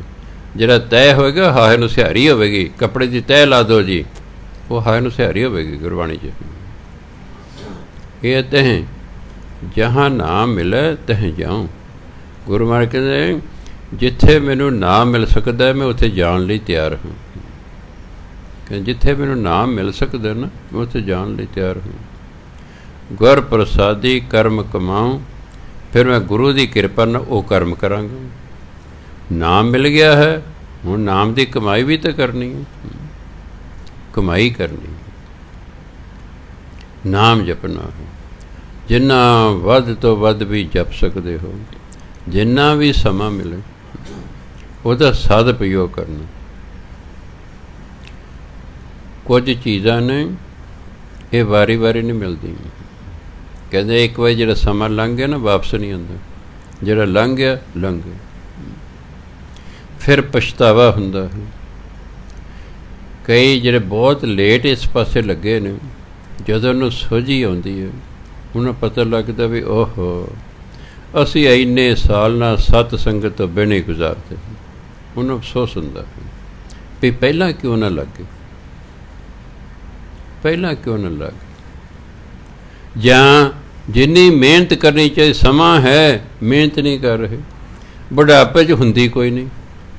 ਮੰਨ ਲਓ ਮੇਰੇ ਗੋਡੇ ਦੁੱਖ, ਮੈਂ ਹਾਏ ਹਾਏ ਕਰਾਂਗੇ ਕਿ ਵਾਹਿਗੁਰੂ ਵਾਹਿਗੁਰੂ ਕਰਾਂਗੇ, ਉਹ ਜੋ ਚੀਸ ਪਏਗੀ ਉਹ ਹਾਏ ਨਿਕਲੇਗਾ ਮੂੰਹ 'ਚੋਂ। ਮੇਰੀ ਧੌਣ ਦੁਖਦੀ ਹੈ ਤਾਂ ਨਹੀਂ ਮੈਂ ਭਜਨ ਬੰਦਗੀ ਕਰਦਾ, ਮੇਰਾ ਲੱਕ ਦੁਖਦਾ ਤਾਂ ਨਹੀਂ ਮੈਂ ਕਰ ਸਕਦਾ। ਸਰੀਰ ਦਾ ਕੋਈ ਵੀ ਅੱਗ ਦੁਖਦਾ, ਬੜਾ ਮੁਸ਼ਕਿਲ ਹੈ ਭਜਨ ਬੰਦਗੀ ਕਰਨਾ। ਇਹ ਤਾਂ ਜਿਹੜੇ ਅਸੀਂ ਤੰਦਰੁਸਤ ਬੈਠੇ ਕਹੀ ਜਾਂਦੇ ਭਜਨ ਬੰਦਗੀ ਕਰ ਡਟ ਕੇ, ਜਿੱਦੇ ਹੁੰਦਾ ਬਿਮਾਰ ਬੰਦਾ, ਬਿਮਾਰੀ ਯਾਦ ਰਹਿੰਦੀ, ਰੱਬ ਤੇ ਭੁੱਲ ਭੁਲਾ ਜਾਂਦਾ। ਫਿਰ ਨਹੀਂ ਭਜਨ ਬੰਦਗੀ ਹੁੰਦੀ। ਭਜਨ ਬੰਦਗੀ ਦਾ ਸਭ ਤੋਂ ਸੁੰਦਰ ਸਮਾਂ ਹੈ 20 ਸਾਲ ਤੋਂ ਲੈ ਕੇ 40 ਸਾਲ ਤੱਕ। 40 ਪੁਰ ਹੋਏ, 40 ਸਾਲ ਦਾ ਬੰਦਾ ਪੂਰਨ ਹੋ ਜਾਂਦਾ ਹੈ, ਅੱਗੇ ਫਿਰ ਉਹ ਢਲਣਾ ਸ਼ੁਰੂ ਹੋ ਜਾਂਦਾ। ਅੱਗੇ 85 ਪੱਗ ਖਿਸੇ, 50 ਸਾਲ ਦਾ ਫਿਰ ਪੈਰ ਪਿੱਛੇ ਨੂੰ ਜਾਂਦਾ। 60 ਕਾ ਬੁਢੇਪਾ ਆਵੇ, 60 ਸਾਲ ਦਾ ਬੁੱਢਾ ਹੋਣਾ ਸ਼ੁਰੂ ਹੋ ਜਾਂਦਾ। 70 ਕਾ ਮਤਹੀਣ, ਉਹ ਤਾਂ ਕੰਮ ਹੀ ਨਹੀਂ ਕਰਦੀ ਮਤ। ਕਈ ਵਾਰੀ ਮੈਨੂੰ ਉਮੀਦ ਹੈ ਹੁੰਦਾ ਵੀ ਚਲੋ ਇਹਨਾਂ ਨੂੰ ਇਤਿਹਾਸ ਪਤਾ, ਮੈਂ ਕੋਈ ਇਤਿਹਾਸ ਅਚਾਨਕ ਕੋਈ ਗੱਲ ਸੁਣਾਉਣ ਲੱਗਾ, ਮੈਨੂੰ ਕੋਈ ਨਾਮ ਭੁੱਲ ਗਿਆ ਹੈ, ਮੈਂ ਇੱਧਰ ਵੇਖਦਾ ਇਹ ਕੋਈ ਸੁੱਤੇ ਹੁੰਦੇ ਨੇ, ਪੁੱਛਾਂ ਕਿਤੇ, ਪੁੱਛਾਂ ਕਿਹਨੂੰ। ਬਾਕੀ ਵਿਚਾਰੇ ਤਾਂ ਆਮ ਨੇ ਨਾ, ਜਿਹੜਾ ਕਥਾ ਕਰਨ ਤਾਂ ਉਹਨੂੰ ਪਤਾ ਨਾ ਵੀ ਹਾਂ ਵੀ ਆਹ ਗੱਲ ਹੈ ਵੀ ਬਾਬਾ ਜੀ ਵੱਡੀ ਉਮਰ ਕਰਕੇ ਇਹ ਨਾਮ ਭੁੱਲ ਗਏ ਨੇ। ਉਹ ਮੈਂ ਤੁਸੀਂ ਵੀ ਸਮਝ ਜਾਂਦੇ ਹੋ, ਹਾਂ ਤੁਹਾਡੇ 'ਚ ਫਿਰ ਕੋਈ ਨਾ ਕੋਈ ਬੋਲ ਪੈਂਦਾ ਹੈ, ਔਰ ਬੋਲਣਾ ਸਹਾਇਤਾ ਕਰਨੀ ਚਾਹੀਦੀ ਵੀ ਭੁੱਲ ਗਏ। ਜਿਵੇਂ ਇੱਕ ਗੁਰਦੁਆਰੇ ਮੈਂ ਬੈਠਾ ਉੱਥੇ ਕੀਰਤਨ ਹੋ ਰਿਹਾ, ਉਹ ਬਿਨਾਂ ਮੋਬਾਈਲ ਤੋਂ ਦੇ ਪੋਥੀ ਤੋਂ ਕਰੇ, ਉਹਨਾਂ ਵਿਚਾਰੇ ਇੱਕ ਲਾਈਨ ਭੁੱਲ ਗਈ। ਉਹ ਉਮੀਦ ਕਰਦੇ ਸਾਨੂੰ ਅੱਗੇ ਕੋਈ ਦੱਸੇ, ਮੈਂ ਉਹ ਲਾਈਨ ਬੋਲਤੀ, ਉਹਨਾਂ ਅੱਖਾਂ ਨਾਲ ਮੇਰਾ ਧੰਨਵਾਦ ਕੀਤਾ ਵੀ ਹਾਂ ਤੁਸੀਂ ਸਾਨੂੰ ਦੱਸਤਾ, ਨਹੀਂ ਸਾਡਾ ਵਿੱਚ ਹੀ ਸ਼ਬਦ ਰਹਿ ਜਾਣਾ ਸੀ। ਇਸ ਲਈ ਵੱਡੀ ਉਮਰ ਦੇ ਵਿੱਚ ਉਹ ਤਾਂ 70 ਕਾ ਬੁਢੇਪਾ ਆਵੇ ਤਾਂ 80 ਸਾਲ ਨੇ, 80 ਕਾ ਮਤਹੀਣ, 70 ਦਾ ਤਾਂ ਬੁਢਾਪਾ, 60 ਕਾ ਬੁਢੇਪਾ ਆਵੇ, 70 ਕਾ ਮਤਹੀਣ, 80 ਕਾ ਵਿਹਾਰ ਨਾ ਪਾਵੇ। 80 ਸਾਲ ਦੇ ਜਾ ਕੋਈ ਕੰਮ ਧੰਦਾ ਹੀ ਨਹੀਂ ਹੁੰਦਾ ਹੈ। 90 ਕਾ ਸਹਿਜਸ ਨਹੀਂ, ਜੋ 90 ਸਾਲ ਮੰਜੇ 'ਤੇ ਪੈ ਜਾਂਦਾ। ਫਿਰ ਮੁੱਖ ਪਿਆਓ ਬੈਠ ਕੋ ਦੇਣ, ਫਿਰ ਹਾਂ ਫਿਰ ਮੂੰਹ 'ਚ ਰੋਟੀਆਂ ਪਾਉਂਦੇ ਨੇ, ਕੁਛ ਨਹੀਂ ਹੁੰਦਾ, ਰੋਟੀ ਬੁਰਕੀ ਵੀ ਨਹੀਂ ਚੱਬ ਹੁੰਦੀ, ਕਈ ਵਾਰੀ ਇਹ ਹਾਲ ਹੋ ਜਾਂਦਾ। ਸੋ ਮੈਂ ਦੇਖਿਆ ਅਤੀ ਸੁੰਦਰ ਸਮਾਂ ਹੈ 20 ਤੋਂ ਲੈ ਕੇ 40 ਸਾਲ ਦਾ, ਪੂਰੀ ਐਨਰਜੀ ਬੰਦੇ 'ਚ ਹੁੰਦੀ।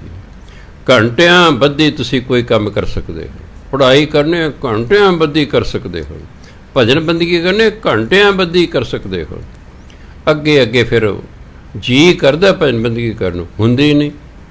ਆਹ 2 ਸਾਲਾਂ ਤੋਂ ਦਵਾਈਆਂ ਖਾ ਕੇ ਐਸਾ ਰਿਐਕਸ਼ਨ ਹੋ ਗਿਆ ਹੈ, ਮੈਂ ਅੱਖਾਂ ਬੰਦ ਕਰਕੇ ਸਿਮਰਨ ਕਰ ਹੀ ਨਹੀਂ ਸਕਦਾ। ਜਿਉਂ ਹੀ ਅੱਖਾਂ ਬੰਦ ਕਰ ਨੀਂਦ ਆਉਂਦੀ ਹੈ।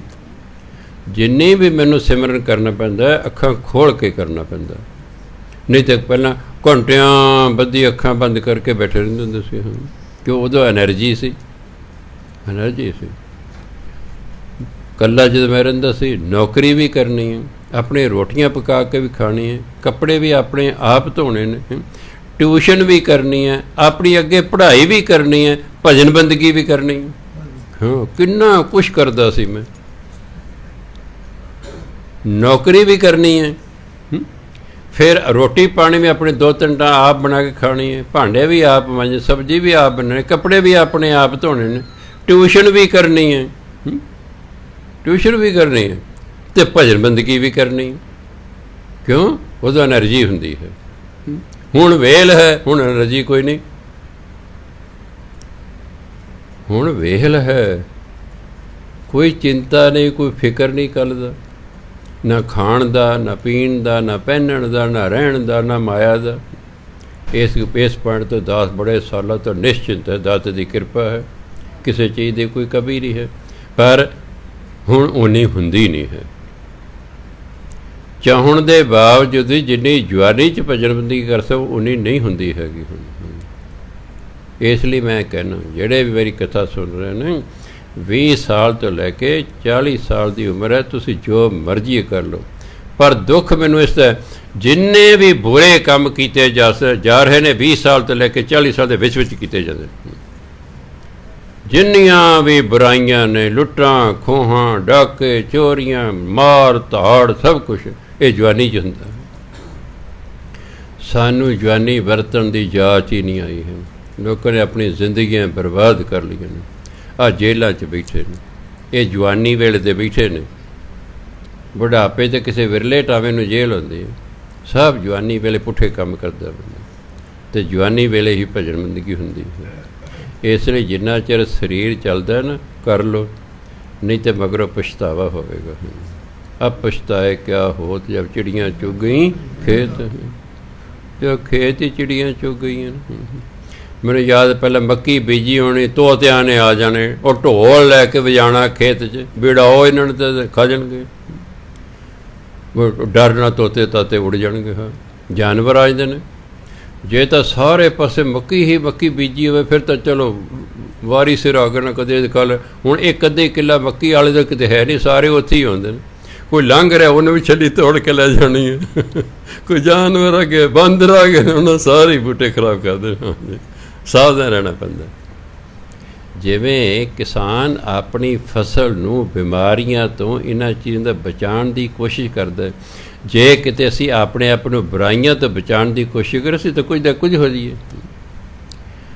असीं होर चीज़ां नूं बचाउण दी कोशिश करदे हां, अपने आप नूं जिहड़ा बुराइयां तो बचाउण दी कोशिश नहीं करदे। फसल ते कीड़े मार दवाइयां भी छिड़कांगे, गुडाई भी करावांगे, उन्होंने पानी भी लावांगे, उसकी राखी भी करांगे, सब कुछ करांगे। अपने अंदर तोते भी ने, कौन ने भी, चिड़ियाँ ने भी, बांदर भी ने, पता नहीं की कुछ है, साडा सारा कुछ खाई जाते हैं। ਉਹਦੇ ਨਾਲ ਸਾਡਾ ख्याल कोई नहीं है। ਜਦੋਂ ख्याल आने ਚ खेड़ विगड़ गई है, ਜਦੋਂ ਨੂੰ ਸੋਝੀ ਆਉਣੀ ਹੈ ਉਹਨੇ ਜਿਹਨੂੰ खेड़ ही ਵਿਗੜਿਆ, चिड़ियाँ चुग गई खेत, ਹੁਣ ਪਛਤਾਉਣ ਦਾ क्या फायदा है, ਹੁਣ ਕੀ ਬਣੇਗਾ। ਸੋ ਕਹਿੰਦੇ ਨੇ ਸਮੇਂ ਦੀ ਇੱਕ ਕੁਸਮੇਂ ਦੀ 100, ਸਮੇਂ ਅਨੁਸਾਰ ਕੀਤਾ ਹੋਇਆ ਟਾਈਮ ਹੀ ਠੀਕ ਹੈ। ਕਹਿੰਦੇ strike while the iron is hot, ਜਦੋਂ ਲੋਹਾ ਗਰਮ ਹੈ ਉਦੋਂ ਸੱਟ ਮਾਰੋਗੇ ਤਾਂ ਕੋਈ ਬਣ, ਠੰਡੇ ਲੋਹੇ ਸੱਟਾਂ ਮਾਰ ਜੋ ਕੀ ਬਣੇਗਾ, ਹੁਣ ਕੀ ਬਣੇਗਾ। ਇਸ ਲਈ ਇਹ ਸਮਾਂ ਹੈ ਸਾਰਾ। ਤੁਹਾਨੂੰ ਮੈਂ ਦੱਸਦਾ ਜੋ ਕੁਛ ਹੈ ਠੀਕ ਹੈ, ਹੁਣ ਅੱਗੋਂ ਤੁਹਾਡੀ ਮਰਜ਼ੀ ਹੈ ਅਤੇ ਗੁਰੂ ਦੀ ਕਿਰਪਾ ਹੈ। ਜਿਨ੍ਹਾਂ 'ਚ ਐਨਰਜੀ ਹੈ ਉਹਨਾਂ ਨੂੰ ਮੇਰੀ ਬੇਨਤੀ ਹੈ, ਪਹਿਲਾਂ ਤਾਂ ਪੜ੍ਹਾਈ ਕਰੋ ਦੱਬ ਕੇ। ਇੱਕ MA ਕਰ ਲਈ ਇਹ ਨਹੀਂ ਸੰਤੁਸ਼ਟ ਨਹੀਂ ਹੋਣਾ। ਨੋ, ਜਦੋਂ ਮੈਂ 10ਵੀਂ ਕਰਕੇ ਗਿਆਨੀ JBT ਕਰਕੇ ਟੀਚਰ ਲੱਗ ਗਿਆ, ਜਦੋਂ ਮੈਂ 11ਵੀਂ ਪ੍ਰਾਈਵੇਟਲੀ ਚੰਗੇ ਨੰਬਰਾਂ ਨਾਲ ਕਰ ਲਈ ਨਾ, ਫਿਰ ਮੈਨੂੰ ਹੌਸਲਾ ਹੋ ਗਿਆ ਬਈ ਜੈਮਨ ਸਾਹਿਬ ਤੂੰ 11ਵੀਂ ਕਰ ਸਕਦਾ, ਤੂੰ 12ਵੀਂ ਵੀ ਕਰ ਲੇਗਾ।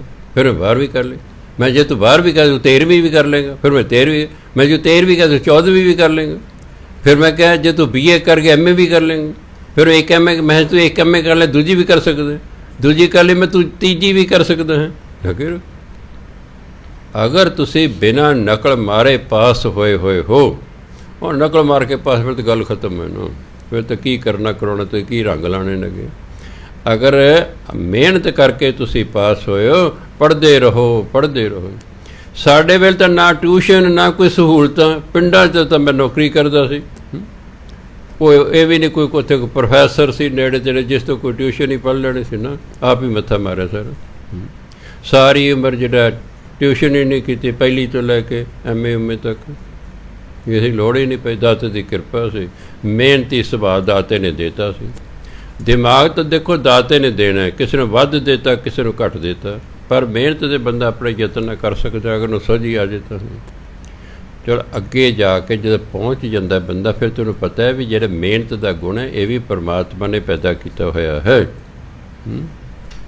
ਧਰਮ ਕਹਿੰਦਾ ਮਿਹਨਤ ਵੀ ਉਹੀ ਕਰੇਗਾ ਜਿਸ 'ਚ ਪਰਮਾਤਮਾ ਨੇ ਗੁਣ ਪੈਦਾ ਕੀਤਾ ਹੋਇਆ ਹੈ, ਪਰ ਇਹ ਕੀ ਪਤਾ ਕਿਸੇ ਨੂੰ। ਇਸ ਲਈ ਅਸੀਂ ਕਹਿਣਾ ਭਾਈ ਮਿਹਨਤ ਕਰਿਆ ਕਰੋ, ਮਿਹਨਤ ਕਰਿਆ ਕਰੋ। ਤਾਂ ਕਹਿਣਾ ਜਿਹਦੇ ਭਾਗਾਂ 'ਚ ਹੋਏਗਾ ਕਰ ਲਏਗਾ। ਇਹ ਨਾ ਹੋਵੇ ਕੱਲ੍ਹ ਨੂੰ ਵੀ ਹਾਂ ਜੀ ਸਾਨੂੰ ਤਾਂ ਪਤਾ ਨਹੀਂ ਸੀ, ਸਾਨੂੰ ਤਾਂ ਕਿਸੇ ਦੱਸਿਆ ਨਹੀਂ ਸੀ। ਅਸੀਂ ਬੱਚਿਆਂ ਨੂੰ ਸਮੇਂ 'ਤੇ ਸਟੇਜ 'ਤੇ ਖਲੋ ਕੇ ਸਾਰੇ ਸਕੂਲ ਨੂੰ ਸਮਝਾਉਂਦੇ ਸੀ। ਇਹ ਨਹੀਂ ਕਿ ਸਾਰੇ ਸਕੂਲ ਨੇ ਸਾਡਾ ਉਸੇ ਦਿਨ ਹੀ ਕਹਿਣਾ ਮੰਨ ਲੈਣਾ। 1600 ਵਿਦਿਆਰਥੀ ਇੱਕ ਵੀ ਮੰਨ ਗਏ ਨੇ ਇੱਕ ਦਿਨ 'ਚ, ਸਾਡਾ ਬੋਲਿਆ ਸਫਲਾ ਹੋ ਗਿਆ ਹੈ। ਵੀ ਚੱਲ ਇੱਕ ਨੇ ਤਾਂ ਮੰਨ ਲਿਆ, ਕੱਲ੍ਹ ਨੂੰ ਦੂਜਾ ਮੰਨ ਲੂ, ਪਰਸੋਂ ਤੀਜਾ ਮੰਨ ਲੂ, ਇਸ ਕਹੀ ਜਾਓ, ਪ੍ਰੇਰੀ ਜਾਓ, ਕੋਈ ਨਹੀਂ ਤਾਂ ਮੈਨੂੰ। ਤੁਸੀਂ ਅੱਜ ਜਿੰਨੇ ਬੈਠੇ ਹੋ ਜਾਂ ਜਿੰਨੇ ਕਥਾ ਵਾਰਤਾ ਸੁਣ ਰਹੇ ਹੋ, ਅਗਰ ਕੋਈ ਫੈਸਲਾ ਕਰ ਲੈਂਦਾ ਹਾਂ ਯਾਰ ਮੈਂ ਤਾਂ ਜਵਾਨ ਹਾਂ, ਮੈਂ ਤਾਂ ਜੇ ਰਿਟਾਇਰ ਨਹੀਂ ਹੋਇਆ, ਜਦੋਂ ਰਿਟਾਇਰ ਹੋ ਗਏ ਸਰਕਾਰੀ ਤੂੰ ਤਾਂ ਕੰਡਮ ਹੈ, ਜਾ ਹੁਣ ਤੂੰ ਨੌਕਰੀ ਦੇ ਫਿੱਟ ਨਹੀਂ ਹੈਗਾ, ਤੇਰੀ ਐਨਰਜੀ ਖਤਮ ਹੋ ਗਈ, ਜਾ। ਉਹ ਤਾਂ ਗੱਲ ਖਤਮ ਹੋ ਗਈ, ਤਾਂ ਗੱਲ ਹੀ ਹੋਰ ਹੋ ਜਾਂਦੀ ਹੈ। ਬਹੁਤਿਆਂ ਨੂੰ ਹੋ ਗਿਆ ਰਿਟਾਇਰ ਹੋ ਕੇ ਭਜਨਬੰਦੀ ਕਰਾ, ਵੇ ਭਲਿਆ ਬਾਣਸ, ਜੇ ਸਰਕਾਰ ਨੇ ਤੈਨੂੰ ਕੰਡਮ ਸਮਝ ਕੇ ਰਿਟਾਇਰ ਹੀ ਕਰਤਾ, ਹੁਣ ਤੂੰ ਕੀ ਰੰਗ ਲਾਏਂਗਾ। ਸਰਕਾਰ ਸੋਚਦੀ 58 ਜਾਂ 60 ਸਾਲ ਤੋਂ ਬਾਅਦ ਬੰਦਾ ਜਿਹੜਾ ਬੁੱਢਾ ਹੋਣਾ ਸ਼ੁਰੂ ਹੁੰਦਾ, ਇਹ 'ਚ ਉਨੀ ਐਨਰਜੀ ਨਹੀਂ ਰਹਿੰਦੀ, ਇਹਨੂੰ ਰਿਟਾਇਰ ਕਰੋ। ਤਾਂ ਐਵੇਂ ਤਾਂ ਨਹੀਂ ਉਮਰ ਕੋਈ ਨਿਸ਼ਚਿਤ ਕੀਤੀ, ਇਸ ਲਈ ਕੀਤੀ। ਅਤੇ ਬੰਦਾ ਮੈਂ ਜੀ ਰਿਟਾਇਰ ਹੋ ਕੇ ਭਜਨਬੰਦੀ ਕੀ ਕਰੂੰਗਾ। ਬਸ ਉਹ ਭਲਿਆ ਮਾਨਸਾ, ਤੈਨੂੰ ਬੁੱਢਾ ਸਮਝ ਕੇ ਉਹਨਾਂ ਰਿਟਾਇਰ ਹੀ ਕਰਤਾ, ਹੁਣ ਤਾਂ ਭਜਨਬੰਦੀ ਕੀ ਸੁਆਹ ਕਰੇ, ਜਿਹੜਾ ਵੇਲਾ ਸੀ ਉਸ ਵੇਲੇ ਤਾਂ ਕੀਤੀ ਨਹੀਂ। ਕਰਨੋ ਹੁਤੋ ਸੋ ਨਾ ਕੀਓ, ਜਦੋਂ ਕਰਨਾ ਸੀ ਉਦੋਂ ਕੀਤਾ ਨਹੀਂ। ਕਿਉਂ ਨਹੀਂ ਕੀਤਾ? ਪਰ ਉਹ ਲੋਭ ਕੈ ਫੰਦ, ਹੋਰ ਮਾਇਆ ਕਮਾ ਲਈ, ਹੋਰ ਕਰ ਲਈਏ, ਉਹ ਆਹ ਚੀਜ਼ ਕਰ ਲਈ, ਆਹ ਕਰ ਲਈ, ਇਹ ਲੱਗਿਆ ਰਹੇ ਸੀ। ਨਾਨਕ ਸਮਿਓ ਰਮ ਗਏ, ਬੀਤ ਗਿਆ, ਹੁਣ ਸਮੇਂ ਬੀਤ ਗਿਆ, ਅਬ ਕਿਉਂ ਰੋ ਤੰਦ, ਹੁਣ ਮੂਰਖਾ ਕਿਉਂ ਰੋਣਾ, ਹੁਣ ਤਾਂ ਸਮਾਂ ਬੀਤ ਗਿਆ। ਜਦੋਂ ਕਰਨਾ ਸੀ ਉਦੋਂ ਕੀਤਾ ਨਹੀਂ ਹੈਗਾ, ਫਿਰ ਸਾਰੀ ਉਮਰ ਦਾ ਪਛਤਾਵਾ ਰਹਿ ਜਾਂਦਾ। ਮੈਂ ਚਾਹੁੰਦਾ ਕਿ ਤੁਸੀਂ ਨਾ ਪਛਤਾਓ। ਜਿੰਨਾ ਵੀ 1500 ਬੰਦਾ ਮੇਰੇ ਰੋਜ਼ ਕਥਾ ਸੁਣਦਾ ਹੈ, ਕੋਈ YouTube 'ਤੇ, ਕੋਈ ਡਾਇਰੈਕਟ, ਕੋਈ ਬਾਅਦ 'ਚ, ਕਿਉਂ ਆਉਂਦਾ ਰਹਿੰਦਾ ਨਾ ਉਸ ਦੇ, ਹਾਂਜੀ ਵੀ ਇੰਨੇ ਬੰਦੇ ਸੁਣਨ, 1500 ਬੰਦਾ ਸੁਣ ਰਿਹਾ ਹੁੰਦਾ। ਅਤੇ ਉਹ ਸਾਰਿਆਂ ਨੂੰ ਮੇਰੀ ਬੇਨਤੀ ਹੈ ਕਿ ਭਾਈ ਜੇ ਤੁਸੀਂ ਜਵਾਨ ਹੋ, ਲੱਗ ਜਾਓ, ਹੁਣੇ ਡੜ ਜਾਓ। ਉਹਨਾਂ ਚਿਰ ਮਿਹਨਤ ਕਰਦੇ ਰਹੋ ਜਿੰਨਾ ਚਿਰ ਤੁਹਾਨੂੰ ਨੌਕਰੀ ਨਹੀਂ ਮਿਲ ਜਾਂਦੀ, ਪ੍ਰਾਈਵੇਟ ਜਾਂ ਸਰਕਾਰੀ। ਜਦੋਂ ਤੁਹਾਨੂੰ ਕੋਈ ਨੌਕਰੀ ਮਿਲ ਗਈ, ਤੁਸੀਂ ਰੁਜ਼ਗਾਰ ਦੇ ਯੋਗ ਹੋ ਗਏ ਨਾ, ਉਦੋਂ ਬਾਅਦ ਭਜਨਬੰਦੀ ਕਰਨੀ, ਡਟ ਕੇ ਸ਼ੁਰੂ ਕਰ ਦਿਓ। ਪਹਿਲਾਂ ਥੋੜ੍ਹੀ ਕਰੀ ਜਾਓ ਗੁਜ਼ਾਰੇ ਜੋਗੀ, ਕਿ ਪੜ੍ਹਾਈ ਵੀ ਕਰਨੀ ਹੈ, ਹੋਰ ਕੁਛ ਹੈਗਾ। ਇੱਕ ਬੱਚਾ ਪੜ੍ਹ ਰਿਹਾ ਹੈ, ਉਹਦੇ ਕੋਲ ਟਾਈਮ ਘੱਟ ਹੁੰਦਾ ਹੈ, ਉਹ ਉਹਨੂੰ ਕਹਿ ਲੈ ਭਾਈ ਤੂੰ ਸਵੇਰੇ ਜਪਜੀ ਸਾਹਿਬ ਦਾ ਪਾਠ ਕਰ ਲੈ, ਸ਼ਾਮ ਨੂੰ ਰਹਿਰਾਸ ਕਰ ਲਈ, ਅਤੇ ਰਾਤ ਨੂੰ ਸੋਹਲੇ ਸਾਹਿਬ ਦਾ ਪਾਠ ਕਰ। ਬੱਚੇ ਲਈ ਇੰਨਾ ਹੀ ਬਹੁਤ ਹੈ। ਜਦੋਂ ਹੋ ਜਾਣ ਛੁੱਟੀਆਂ, ਫਿਰ ਉਹਨੂੰ ਕਹਿ ਲੈ ਬਈ ਹੁਣ ਪਾਠ ਵਧਾ ਦੇ, ਹੁਣ ਤੈਨੂੰ ਛੁੱਟੀਆਂ 1.5 ਮਹੀਨੇ ਦੀ, ਹੁਣ ਤੂੰ ਵਧਾ ਦੇ। ਸੋ ਇਸ ਪ੍ਰਕਾਰ ਜਿੰਨਾ ਕੁ ਸਮਾਂ ਹੋਵੇ ਉਹਦੇ ਅਨੁਸਾਰ ਫਿਰ ਲੱਗੇ ਰਹਿਣਾ ਹੈ। ਤਾਂ ਗੁਰੂ ਮਹਾਰਾਜ ਕਹਿੰਦੇ ਜਹਾਂ ਨਾਮ ਮਿਲੇ ਤਹ ਜਾਊਂ, ਜਿੱਥੇ ਵੀ ਮੈਨੂੰ ਨਾਮ ਮਿਲ ਸਕਦਾ ਮੈਂ ਉੱਥੇ ਜਾਣ ਲਈ ਤਿਆਰ ਹਾਂ। ਗੁਰ ਪ੍ਰਸਾਦੀ ਕਰਮ ਕਮਾਉਂ, ਫਿਰ ਗੁਰੂ ਦੀ ਕਿਰਪਾ ਨਾਲ ਜੋ ਗੁਰੂ ਨੇ ਕਿਹਾ ਨਾ ਮੈਂ ਉਹ ਕਰਮ ਕਰਾਂਗਾ। ਅਤੇ ਗੁਰੂ ਨੇ ਕਿਹਾ ਭਾਈ ਵੱਧ ਤੋਂ ਵੱਧ ਨਾਮ ਜਪੋ, ਨਾਮੇ ਰਤ ਹਰ ਗੁਣ ਗਾਉਂ। ਨਾਮ ਵਿੱਚ ਰੰਗੀਜ ਕੇ ਮੈਂ ਹਰੀ ਦੇ ਗੁਣ ਗਾਉਂਦਾ ਹਾਂ, ਕਿਉਂਕਿ ਹਰ ਚੀਜ਼ ਦਾ ਸਾਡੇ 'ਤੇ ਅਸਰ ਹੁੰਦਾ ਹੈ।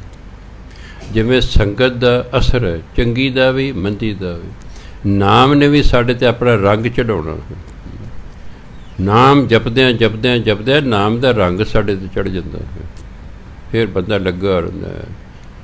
ਨਾਮੇ ਰਤ, ਨਾਮ ਦੇ ਵਿੱਚ ਰੰਗੀਜ ਕੇ ਹਰ ਗੁਣ ਗਾਉਂ, ਮੈਂ ਹਰੀ ਦੇ ਗੁਣ ਗਾਉਂਦਾ ਰਹਾਂ। ਗੁਰ ਸੇਵਾ ਤੇ ਆਪ ਪਛਾਤ, ਅੰਮ੍ਰਿਤ ਨਾ ਵਸਿਆ ਸੁਖ ਦਾਤਾ, ਅਣ ਦਿਨ ਬਾਣੀ ਨਾਮੇ ਰਤ। ਗੁਰੂ ਦੀ ਸੇਵਾ ਕਰਕੇ ਜਿਸਨੇ ਆਪਣੇ ਆਪ ਨੂੰ ਜਾਣ ਲਿਆ ਕਿ ਮੈਂ ਕੌਣ ਹਾਂ, ਬੜਾ ਮੁਸ਼ਕਿਲ ਹੈ, ਮੈਂ ਕੌਣ ਹਾਂ। ਸੰਤ ਵਰਿਆਮ ਸਿੰਘ ਜੀ ਆਪਣੀ ਕਿਤਾਬ 'ਚ ਲਿਖਦੇ ਨੇ, ਕਹਿੰਦੇ ਮੈਂ 18 ਸਾਲਾਂ ਦਾ ਸੀ, ਮੇਰੇ ਮਾਤਾ ਪਿਤਾ ਸੰਤ ਈਸ਼ਰ ਸਿੰਘ ਮਹਾਰਾਜ ਦੇ ਸ਼ਰਧਾਲੂ ਸਨ, ਉਹ ਮੈਨੂੰ ਇਹਨਾਂ ਕੋਲੇ ਲੈ ਗਏ। ਅੱਗੋਂ ਉਹ ਵੀ ਪਹੁੰਚੀ ਹੋਈ ਹਸਤੀ ਸੀ, ਮੈਨੂੰ ਕਹਿੰਦੇ ਕਾਕਾ ਤੂੰ ਕੌਣ ਹੈ? ਮੈਂ ਚੁੱਪ, ਕਹਿੰਦੇ ਸੰਗਤ ਬੈਠੀ ਹੈ। ਉਹਨਾਂ ਫਿਰ ਕਿਹਾ ਕਾਕਾ ਤੂੰ ਕੌਣ ਹੈ? ਮੈਂ ਫਿਰ ਚੁੱਪ। ਹੇਠੋਂ ਸੰਗਤ ਬੋਲਦੀ ਕਾਕਾ ਆਪਣਾ ਨਾਮ ਦੱਸ ਦੇ। ਕਹ ਚੁੱਪ ਕਰੋ, ਮੈਂ ਨਾਮ ਨਹੀਂ ਪੁੱਛ ਰਿਹਾ। ਕਾਕਾ ਤੂੰ ਕੌਣ ਹੈ? ਕਹਿੰਦੇ ਜੀ ਮੈਂ ਕੌਣ ਹਾਂ ਇਹ ਤਾਂ ਮੈਨੂੰ ਪਤਾ ਹੈ, ਪਰ ਮੈਨੂੰ ਦੱਸਣਾ ਨਹੀਂ ਆਉਂਦਾ। ਉਹ ਕਹਿੰਦੇ ਤੈਨੂੰ ਕਿਵੇਂ, ਕੀ ਪਤਾ ਤੈਨੂੰ? ਕਿਹਾ ਜੀ ਮੈਂ ਪਿਛਲਾ ਜਨਮ ਦੇਖਿਆ, ਪਿੱਛੇ ਵੇਖਿਆ, ਪਿੱਛੇ ਵੇਖਿਆ, ਪਿੱਛੇ ਵੇਖਿਆ, ਜਿੱਥੋਂ ਮੈਂ ਪਰਮਾਤਮਾ ਤੋਂ ਅਲੱਗ ਹੋਇਆ ਸੀ ਉੱਥੋਂ ਤੱਕ ਮੈਂ ਪਹੁੰਚ ਗਿਆ, ਪਰ ਮੈਨੂੰ ਇਹ ਨਹੀਂ ਪਤਾ ਮੈਂ ਕੌਣ ਹਾਂ।